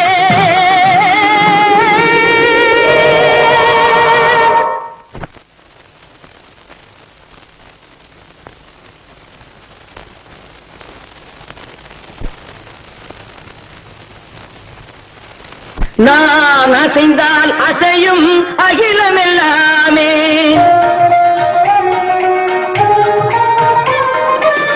நான் அசைந்தால் அசையும் அகிலமெல்லாமே அறிவாய் மனிதாவும் ஆணவம் பெரித நான் அசைந்தால் அசையும் அகிலமெல்லாமே அறிவாய் மனிதாவும் ஆணவம் பெரித ஆடவாயனோடு பாட வந்தவனின் பாடுவாயை இனி மூட வந்ததொரு பாட்டும் நானே பாவமும் நானே பாடும் உன்னை நான் பாட வைத்தேனே பாட்டும் நானே பாவமும் நானே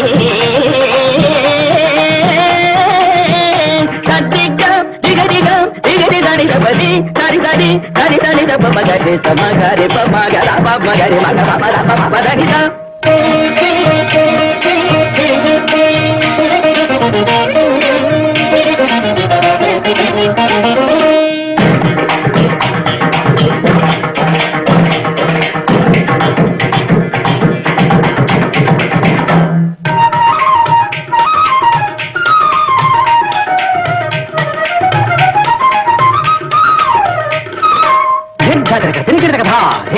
झुमक झुमक जन झुमक जन झुमक झुमक दिंधा दिंधा आ झुमक झुमक दिंधा इंदा सगरी सगरी दरी ददा दरी दरी दब मामा नहीं दरी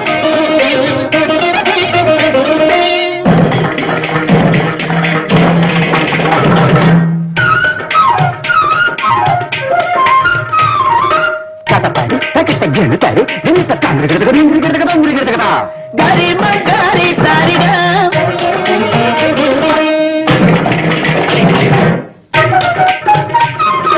tajam tajam నిసరిగమా దుందరగడ కదా గారిజం పరిగడతా పదని గిరిగడై సగరి మగగద పపమన పపరి మగ పపర మని దసరి సగరి మగ కరి దనిద సగరి దని కరి దనిద దరి దనిద పదని దప రిగం మర మగ మత తదని దప తగరి దని చెట్టి మగరి సమరి రిగ కరి దని మేరి దరి దని దప పత దని దప చెట్టి దని దప కరి దని దని చెట్టి గరి గ కబరి దని దిగి దని దని దని దని దని ద మంగరి దని దప మంచి దప మగ మత కమరి ఆటునానే బావగునానే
हर्षावे हो देखो शिव भोले भंडारी भस्म रमावे हो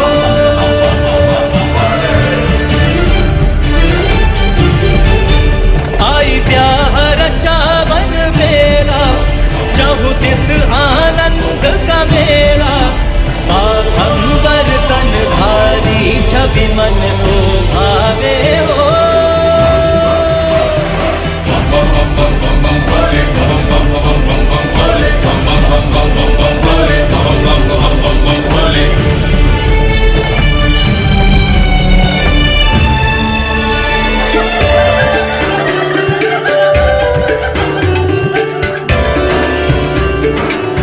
मन भर आवे आठों पहर मनावे तेरा मर हो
मेरा भोला है भंडारी, करे नंदी की सवारी। भोलेनाथ रे, शंकर नाथ रे। मेरा भोला है भंडारी, करे नंदी की सवारी। शंभोनाथ रे, शंकर नाथ रे। तेरा नाम है तारनहारा, कि तू ही है पालनहारा। भोलेनाथ रे, शंकर नाथ रे। तू मेरे साथ रे, तू मेरे साथ रे। तमाम सृष्टि का सार तू है, विकार तू निर्विकार तू है। कहूँ क्या बारे में तेरे भोले, असीम तू है अपार तू है। सुबह पे शंभो है वास तेरा। Om Om. Keep the Atmalinga and Sahasrara. Let this conscious resolution to manifest conscious sovereignty and manifesting powers enter into your being through Sahasrara. Keep the Atmalinga on Sahasrara. वजूद मुझ में है खास तेरा।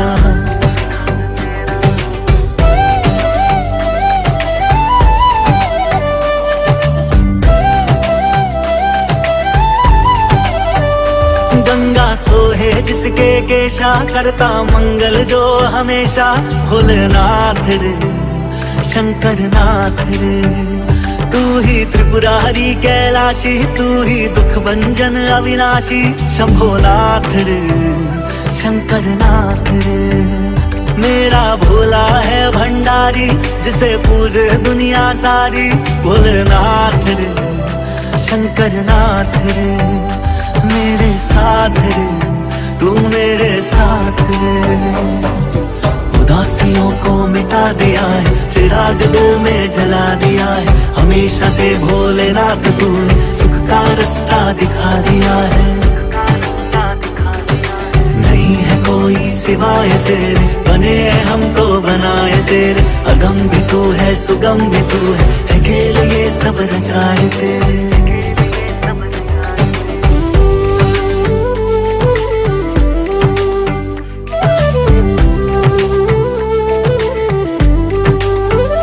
पीकर खुद ही विष का प्याला, दुनिया को अमृत दे डाला। भोलेनाथ रे, शंकर नाथ रे। कुल सृष्टि का चक्र चलाए, बिंदु राधा कहलाए। शंभोनाथ रे, शंकर नाथ रे।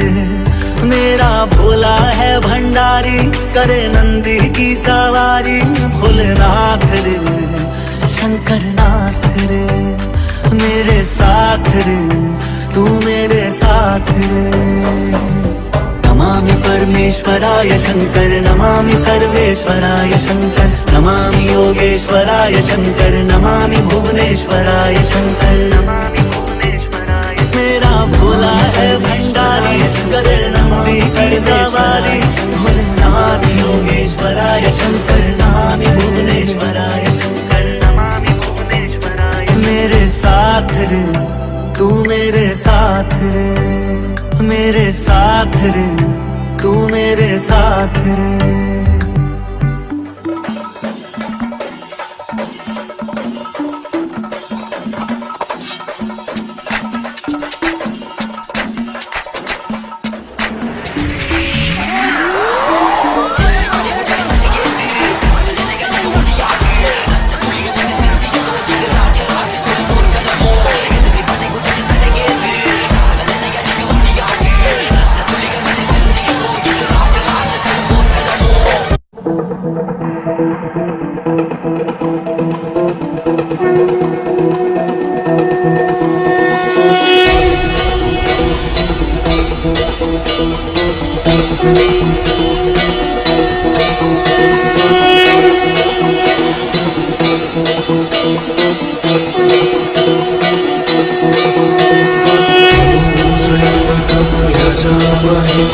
सुगन्धिं पुष्टिवर्धनम् उर्वारुकमिव बन्धनात् मृत्योर्मोक्षे मावृता।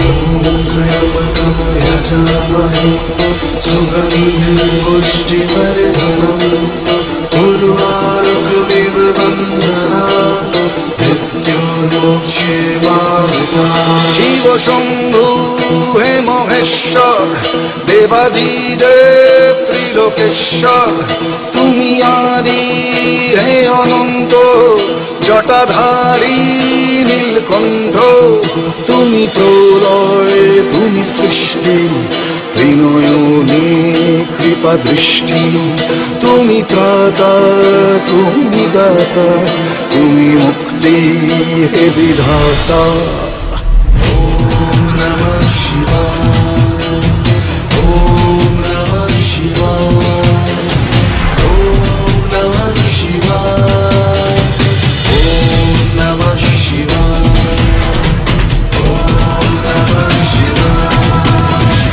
ওম নমঃ শিবায় ওম নমঃ শিবায় ওম নমঃ শিবায় সদা যোগী শিরে গঙ্গে নিয়ে ভস্য সারা অঙ্গে কর পালন নেত্রীভুবন তব অপার লীলা রঙ্গে ধর ত্রিশূল নে হস্তে আনো শান্তি শুভ চিত্তে তুমি ত্রাতা তুমি দাতা তুমি মুক্তি হে বিধাতা ওম নমঃ শিবায় ওম নমঃ শিবায় ওম নমঃ শিবায় ওম নমঃ শিবায় ওম নমঃ শিবায় ওম নমঃ শিবায় Om.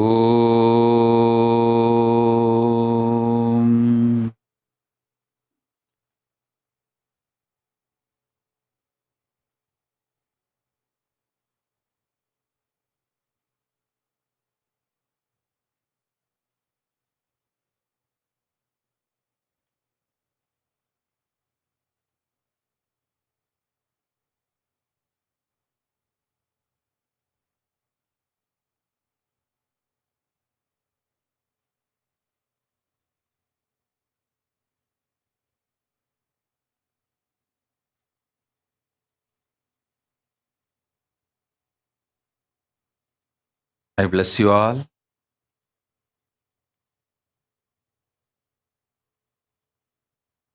Let's all radiate with integrity, collective integrity, authenticity, responsibility, enriching, causing,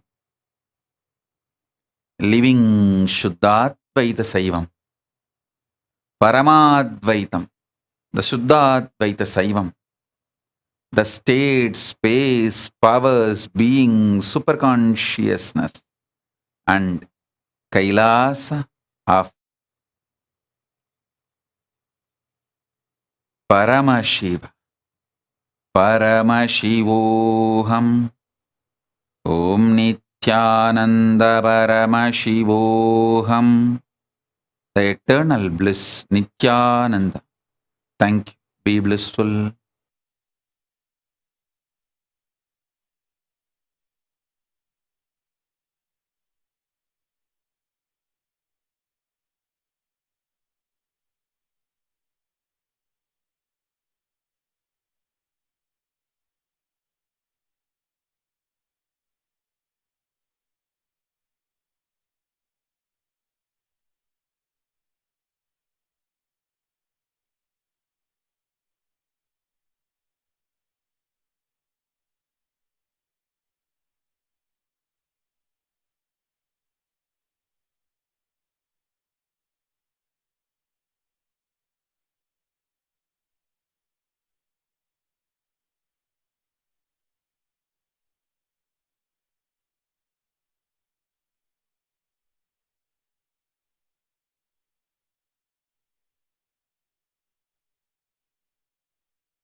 श्रीकैलासोन्नतद्वादशान्तश्यामलापीठारूढ श्रीमीनाक्षिसुन्दरेश्वरा भिन्नस्वरूप परशिवपुत्ररत्न Kumar गुरुमण्यतुल्यावतार श्रीपार्वतीस्तन्यपानलब्धदिव्यज्ञान विश्रुतसकलनिगमागमसारभूत द्राविडवेदप्रवक्त्रे श्रीमत्परमशिवकरुणासमधिगत मुक्तामय चतुरश्रयान गीयमान छत्रचामर श्रीचिह्नकाहलादि समस्त बिरदावल्यलङ्कृत ज्ञान विज्ञान चक्रवर्ती सर्वजन संघ सद्यो निर्वाण दीक्षा व्ययापवर्गवर्ष विश्राण जीमूत परमत कलभ केसरी शैव सिद्धान्त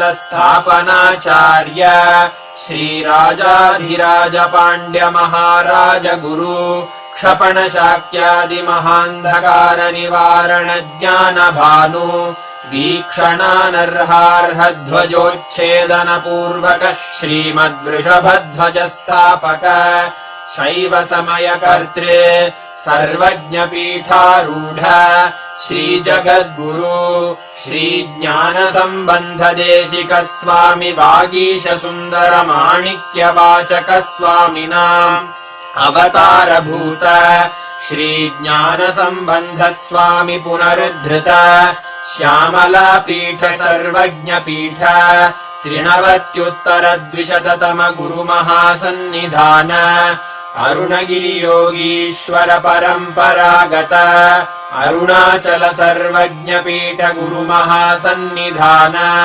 कैलास परम्परागत काञ्ची कैलास सर्वज्ञपीठ त्रयस्त्रिंशदुत्तरद्विशततम गुरुमहासन्निधान नित्योत्सव नित्यमङ्गल नित्यकल्याण नित्यरजित कैलास परम्परागत आदिकैलास नित्यानन्द पीठ महासंस्थान महासिंहासन पीठकर्तः साक्षात् श्री परमशिव समुद्भूत कैलास परम्परागत वैवस्वतमनु इक्ष्वाकु हरिश्चन्द्र भगीरथ श्रीरामचन्द्र शूरसेन इत्यादि अनवच्छिन्न सार्वभौम चक्रवर्ति परम्परागत चतुष्षष्टि योगिनी मण्डित चतुष्षष्टि सम्प्रदाय प्रवर्तक मनुधर्म शासन सूर्यवंश प्राप्त सर्वज्ञपीठ सुराङ्गी साम्राज्य मूर्धाभिषिक्त चूडामणे साक्षात् श्री परमशिव समुद्भूत कपिल महागुरु पुनरुद्धृत महानिर्वाणि पीठ अष्टोत्तर सहस्र श्री महामण्डलेश्वर साक्षात् श्री परमशिव सिंहासनाभिषिक्त समस्त गणनायक श्री महागणपति समारंभ अनवच्छिन्न पीठाधीश्वर गुरु परंपरा प्राप्त अटल पीठ अष्टोत्तर सहस्र श्री अटल पीठाधीश्वर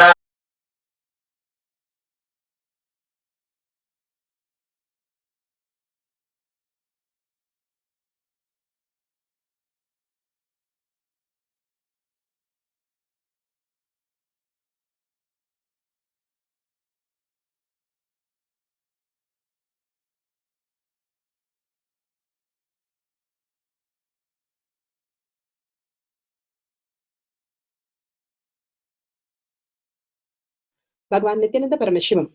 Let's start with the Sadguru Vandanam.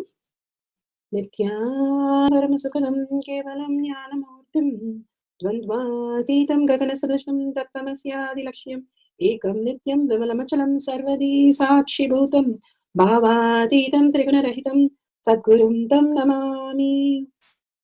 Let's go through the disclaimers. Security measures.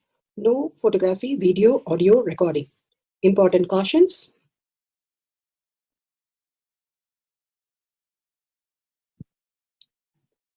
Please be aware of the important cautions.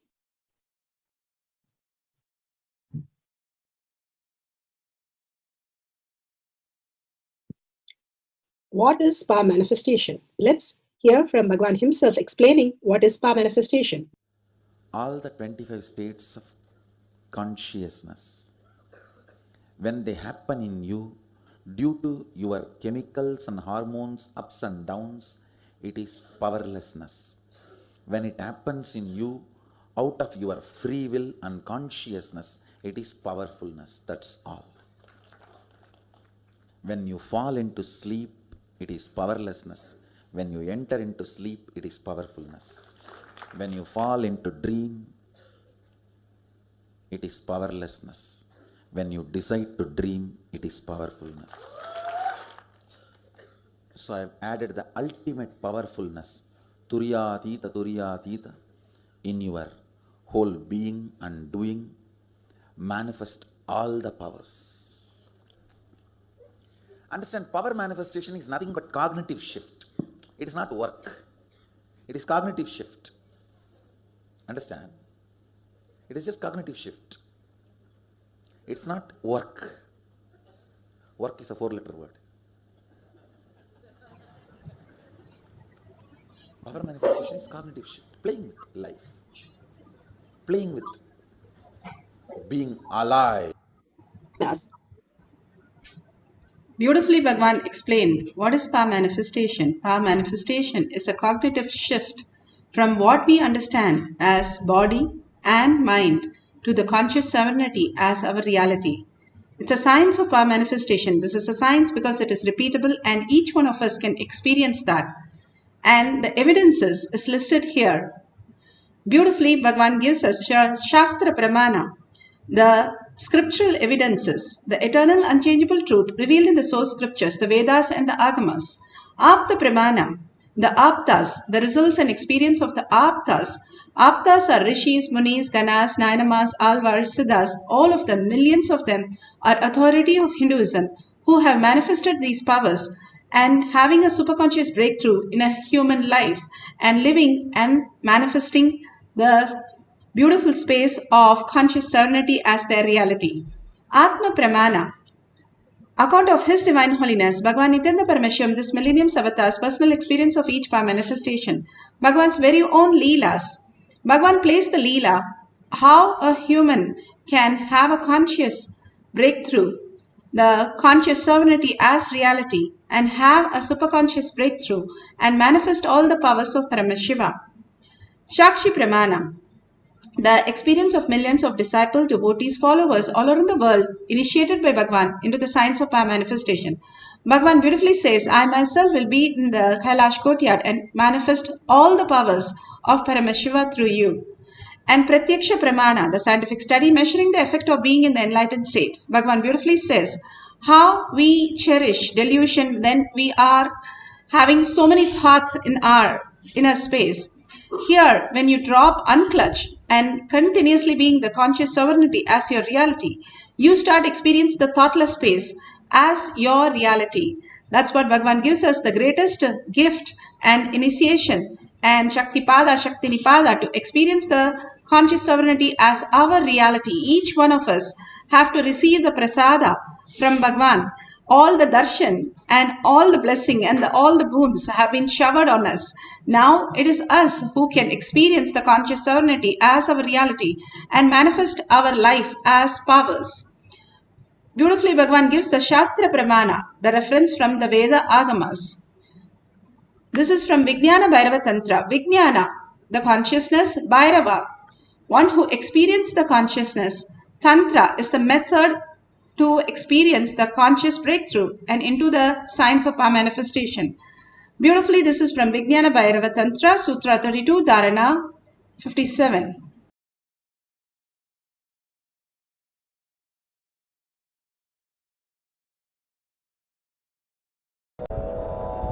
आसने शयने स्थित्वा निराधारं विभावयन् स्वदेहं मनसि क्षीणे क्षणात् क्षीणाशयो भवेत् आसने शयने स्थित्वा निराधारं विभावयन् स्वदेहं मनसि क्षीणे क्षणात् क्षीणाशयो भवेत्. Bhagavan Paramashiva says, being seated on a comfortable seat or on a bed, firmly cognize that your own body is without any support or base from anywhere it is resting on. Nothing. By holding this cognition, when the mind becomes worn away and thoughtlessness arise, then in the instant one becomes the weightless and experience the space beyond the mind, the space of Paramashiva. Beautifully, Bhagavan gives us how we can experience the thoughtless space and start experiencing the conscious sovereignty as our reality. Bhagavan beautifully says a story how an elephant, when it was small, they tie up with a metal chain. It is very hard for the elephant to move around. And it is chained to the temple pillars. As they grow up and when they are grown, they are again tied, but this time they are not the iron chain. Rather, they just tie them with a simple chain, where it is just something that even a baby could open it and move off. But the elephants do not move from the pillar till you untie that very little thread that you have tied. It will not move out of it because it has delusion that it is tied to the pillar. That is how Bhagavan says we are tied to our problems, our incompletions, our guilt, fear, and all the delusions that we are holding. And if we let go that, we will simply understand the higher space, the conscious sovereignty as our reality. Beautifully, Bhagavan says how we can experience conscious sovereignty as a reality where the cow is tied to the one stick and more it starts understanding to live in that space. That rope start becoming longer and longer. The same way our conscious sovereignty starts manifesting as reality. We have got a longer rope at least to manifest more reality as conscious sovereignty. But we are continuously in the space of outer world with the materialistic thinking, which is cunning, which is upsetting, which is frustrating, whatever we are cherishing, then that becomes the bondage that we are caught up to, which is not the existential reality. Anything that the world is creating is not the existential reality. And we are assuming that to be true because we are seeing it every day. But in the deep sleep or before we are born or after we are gone, it is not there. So it cannot be an existential reality which does not exist before or after. So we can really see what is that which is conscious sovereignty, what is that we experience as oneness, and which is the existential reality. It is not nothing will be lost. We will understand the higher depth of how to manifest our life. Lokas are created by the rishis, and beautifully they are able to manifest any reality when they are in the oneness space with Paramashiva. Bhagavan beautifully says how the Atma Pramana, Apta Pramana, where Krishna carries the Govardhana mountain, and he carries the Govardhana mountain not by an effort but just with his small little finger to showcase that that is not an effort but it is simply conscious sovereignty, to showcase to the world how you can live as superconscious being even as a mountain. It is just a feather weight. And beautifully the whole village could stand under this mountain to showcase it's not just some mythology, but really it happened, where Indra flooded the place and all the people went and stood under the mountain. This is clearly documented in Srimad Bhagavatam and Canto 10, Chapter 24. And it clearly says how the mountain became as light as feather. And all the Ramakrishna Paramahamsa picture that is being taken. Once the photographer was taking the picture, while he was taking the picture, his chin started falling because Ramakrishna went into samadhi. And when the chin started falling, he went close by to just lift his pen with just one finger. But suddenly the body started floating like a feather and he just moved back. The presence, the more we are present in the inner space as conscious serenity, that who we are, I am Paramashiva, the more you become light as a feather.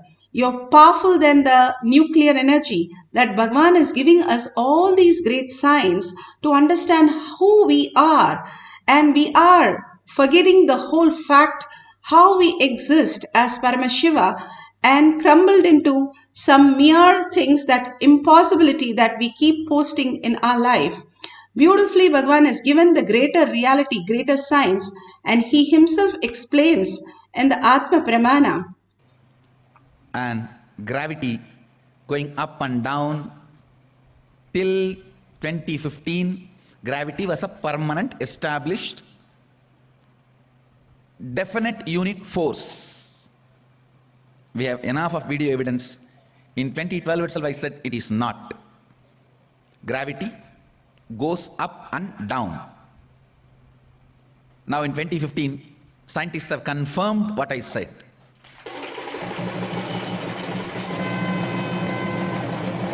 Gravity is not permanent, unchangeable power or force.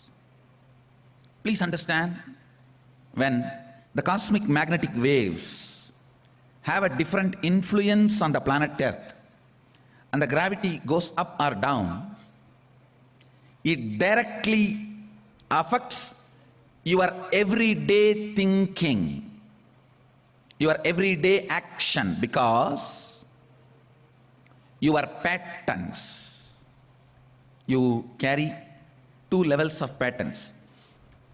Patterns related to your actions. When you wake up, how you wake up, how you drink your cup of coffee, how you run to the restroom, how you take bath, how you eat, what you like, what you don't like.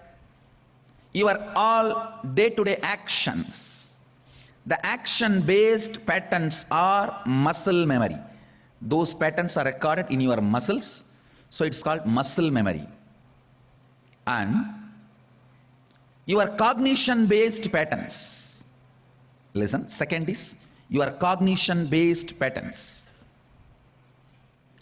What you feel as you, what you feel about you, how you cognize you. Your cognition-based patterns. Morning, how you cognize you. After a cup of coffee, how you cognize you. Evening, how you cognize you. When hormonal pressure is there on your body, how you cognize you. When the hormones are released, how you cognize you. When there's a fear, shivering, how you cognize you. When there's a success, support, how you cognize you. Your cognition-based patterns, they stay in your biology, in the core of you. That is why they are called biomemory, because they are very close to the life, God particle in you. Muscle memory, one layer pattern, all the patterns related to actions. Biomemory, layer of pattern, all the patterns related to your cognition. Third is bioenergy, the God particle in you. When the gravity goes up or down, it directly affects your muscle memory and biomemory, because your muscle memory and biomemory is matter. They are not conscious. Matter means they do, and they are also under the influence of gravity. Please understand, they may be micromilligram. Your depression has weight over you. It weighs you down. That is why when your body levitates, you are completely out of depression. Understand? Levitation is not just to fly or jump. By levitation, you are not going to reach New York from here. You are not going to go to Germany from here. The purpose of levitation is not flying to different place or space or country, but by the time your body levitates, whatever weighs you down is kicked out of you. Whether it is micromilligram or micromilligram, your depression as a weight, because it is a pattern. Patterns are only matter, and matter as a weight. It has a mass and weight. Please listen. Even a slight magnetic wave change on the planet Earth, a slight change in the gravitation force can suddenly make so much of free space in you. If you know how to handle the free space in you, you will just fall into the unclutching. Enlightenment, meditation, your biomemory and muscle memory will become pure. You will just radiate complete completion. But if you don't know how to handle that vacuum, that emptiness inside, you will fall into loneliness, more depression. The Shakshi Pramanas are the initiated disciple who are sharing. Shakshi Pramana, Bhagavan has beautifully given how they have shared. And here you can see the weight of the object changing, and how Bhagavan said that you can experience the conscious serenity when you unclutch and are experiencing the higher reality. Now each one of us can experience the levitation when we become light by experiencing the thoughtless space. Now, if you have the Jnananjan in your Kantamala, you can apply in your third eye and your temples. And if you have the camera, you can start recording. Make sure the place is very safe. There is no sharp object or something close by which you will hurt when your body is levitating. And if you are going to increase or decrease the object weight, make sure you measure the weight, and then you can check after the session, the Mahavakya, whether the weight has changed. In Kailash Courtyard, each one of the balasans sat on a weighing machine and seeing if they are losing the weight and they are becoming lighter as consciousness. Beautifully, Bhagavan was doing that as the last thing before we stopped the Kailash Courtyard because he has to move out. And here Bhagavan is giving us, all of us, initiating us into the power manifestation of the greatest science. You can sit in Padmasana, the Samana Mudra, when you clutch both your fingers and the thumb being on the top. You can keep your hands on the thigh like how Bhagavan is sitting, and you can sit in Padmasana if possible. If not, you can sit in the regular way that you're comfortable with. Now let's get into the deep oneness space of Paramashiva. Let's sit straight with the head, neck and spine in a straight line. Visualize Paramashiva in a third eye. Bhagavan beautifully says how the parasites in our body, the lower three chakras, are only the bacteria and parasites which creates all the reactions that we are going through. If not for them, we are out of delusion. Bhagavan says simply they will be removed and you will be in such a oneness space of Paramashiva. And absolute unclutching from anything that is, even you suspect it is a delusion. Anything which is there in the outer world, which is not the existential reality, which does not exist before you were here. And it is not relative. It is only the space. Because you perceive it, you are manifesting that as reality. So, complete with everything. That which is not there in the deep sleep and dream state is not the existential reality. And continuously unclutch from everything that you know, everyone that you know, and whatever you have thoughts. Any SDHT, self-doubt, self-denial, self-hatred, drop at Bhagavan's lotus feet again and again. Raise yourself as Thyaga. The only thing you have to do is sit straight and head, neck and spine straight. Visualize Bhagavan's beautiful gestures, beautiful initiation and showering the gorgeous looks, the smile, the blessing of boons and giving us powerful cognition. Verbalize and visualize only this as your powerful space, as your inner space for few minutes. Put away your gadgets, put away your thoughts. You have two minds now, gadgets as one and your thoughts. So put away both. Only for recording you can use your gadgets. Otherwise, don't use your gadgets for a few minutes. Few minutes only experience the oneness with Paramashiva. Start chanting Mahavakya so that your whole being vibrates and you are enticed, you are engulfed in it. You just become possessed by the Mahavakya and you dissolve yourself in the Mahavakya, raising yourself to the highest frequency of Paramashiva. Continuously chant the Mahavakya. Whatever Bhagavan has given boon, let it come as our reality and manifest as powers.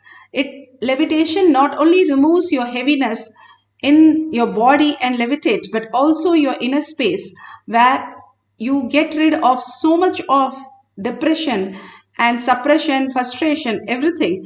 And you start becoming so beautiful as conscious serenity, as light as feather, simply floating on air as your reality. Continuously hold this beautiful, powerful space and chant the Mahavakya to experience the oneness and the levitation power. Now let's start chanting the Mahavakya intensely. Nithyananda Paramashivam. Om Nithyananda Paramashivam. Om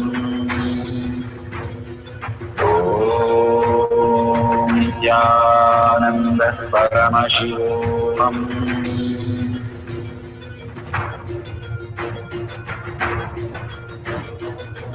Paramashivoham, Paramashivoham.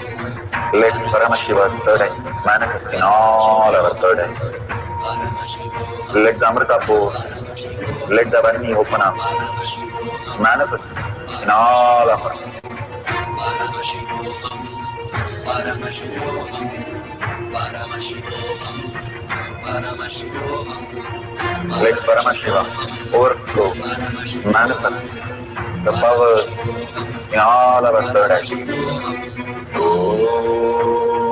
Nithyananda Paramashivam. Om Nithyananda Paramashivam. Om Nithyananda Paramashivam. Om Nithyananda Paramashivam. Om Nithyananda Paramashivam. Om Nithyananda Paramashivam. Om Nithyananda Paramashivam. Om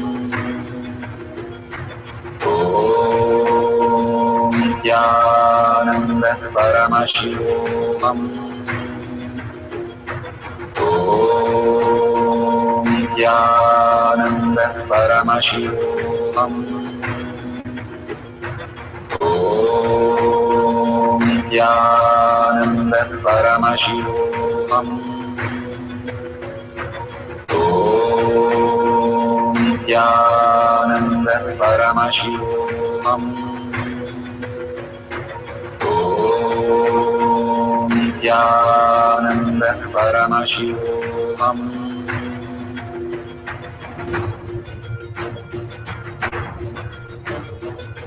Paramashivoham, Paramashivoham. Let Paramashiva's third eye manifest in all our third eyes. Let the Amrita pour, let the Varni open up, manifest in all of us. Paramashivoham, Paramashivoham, Paramashivoham, Paramashivoham.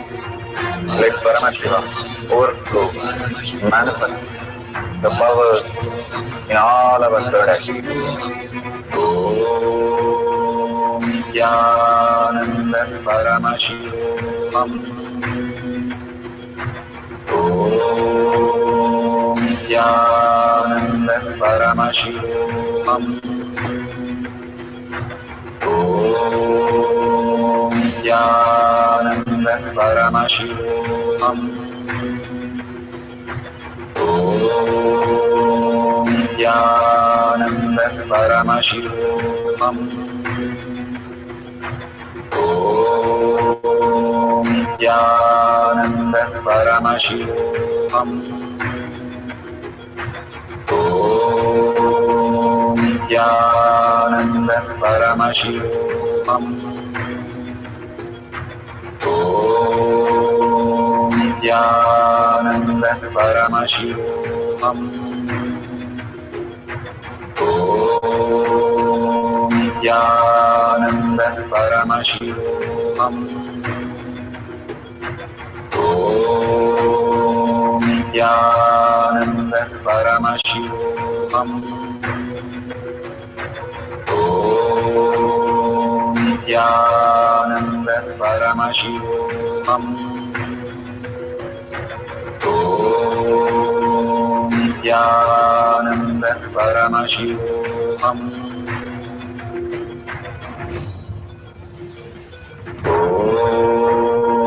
Nithyananda Paramashivoham. Om Nithyananda Paramashivoham. Om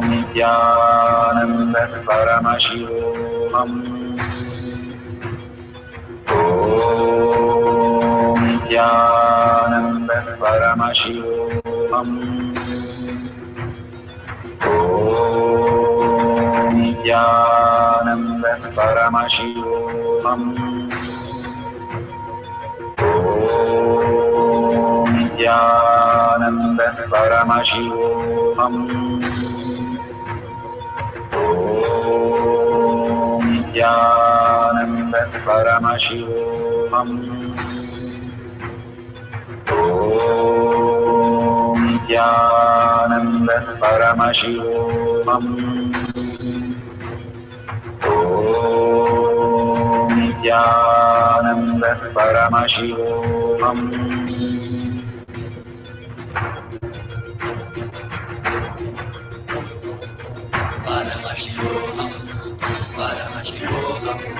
Let Paramashiva's third eye manifest in all our third eyes. Let the Amrita pour, let the Varni open up.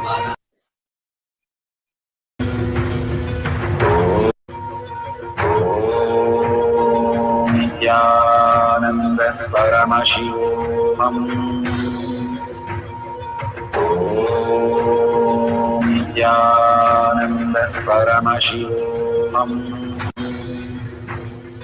Om Nithyananda Paramashivoham. Om Nithyananda Paramashivoham.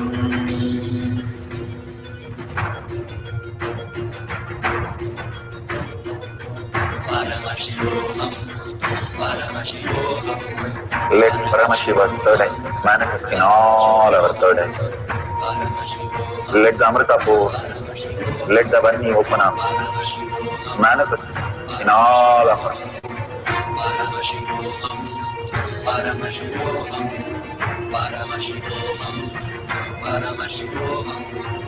Let Paramashiva overflow, manifest the powers in all our third eyes. Om Nithyananda Paramashivoham.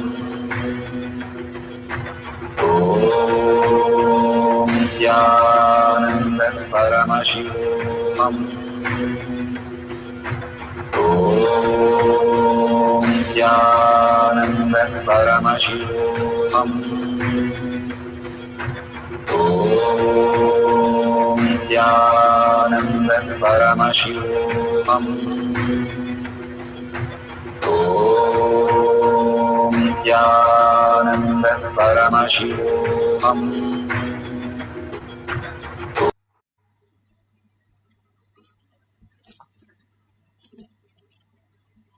beautifully whatever you have experienced as prasada.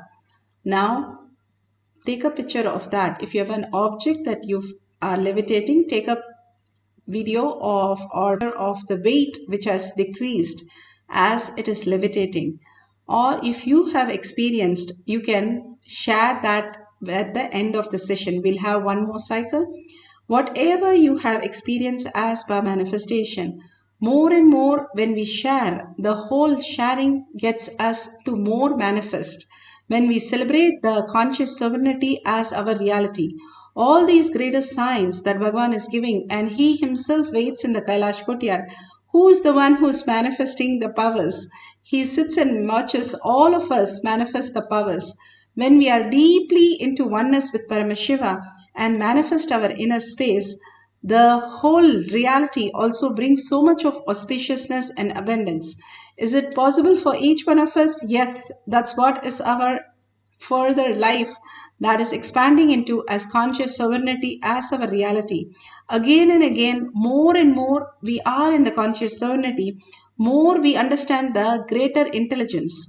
All this is about how we are manifesting more intelligence, how to live a life much more in grandeur way as Hindu narratives, not as the mere delusion with all the boredom and tiredness and disease and death, with pain and all the traumas that we need to go through as a human. Rather, we can live as conscious sovereignty, manifesting our reality as auspiciousness, commanding the world with our whatever is our sankalpa becomes the real more and more into the reality itself. Such a beautiful space Bhagavan has initiated us into, and holding that and manifest becomes our prasada, and it becomes grounded and bolted when you share that to the world. Now we'll have one more quick cycle of manifesting the power of levitation and continuously chant the Mahavakya. Put away your gadgets, put away your thoughts. Which thoughts are we holding when we go to sleep? Nothing. We go to deep sleep and we go to the dream state without all this that we have in the outer world. Same way, consciously drop everything for a few minutes and unclutch from that again and again as it comes and get back. Hey, I'm Paramashiva. Let me hold only Bhagavan inside me and the powerful cognition that Bhagavan gave.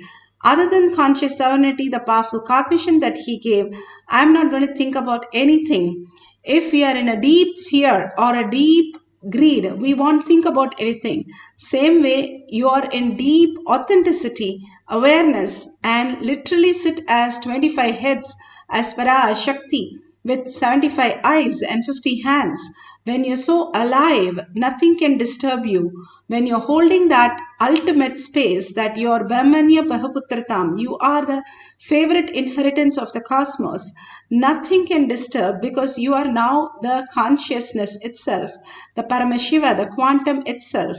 More you experience not as words but as cognition shift that you are consciousness, you are Paramashiva, you will understand that everything that exists is Paramashiva. That Bhagavan beautifully said, Rama avatar of Paramashiva, Krishna avatar of Paramashiva. Everything happens as Paramashiva, as manifesting as Parashakti. Continuously hold and enjoy the whole scene, how you are come to planet Earth to experience everything. The sun's rays is equally power as the sun's, but the clouds are not stopping the sun's, but even the clouds are seen because of the sun's. So understand the higher signs that even we are here because of the conscious sovereignty. Bow down and in deep gratitude decide that you are here to experience the oneness and receive the prasada. So let's sit straight with the head, neck and spine in a straight line. Continuously chant the Mahavakya. Beautifully merge into the oneness space of Paramashiva and manifest the power of levitation. Either you or you can have an object which is weighed and you can start levitating the object. Let's start manifesting the power of levitation. Paramashivoham. Om Nithyananda Paramashivoham. Om Nithyananda Paramashivoham.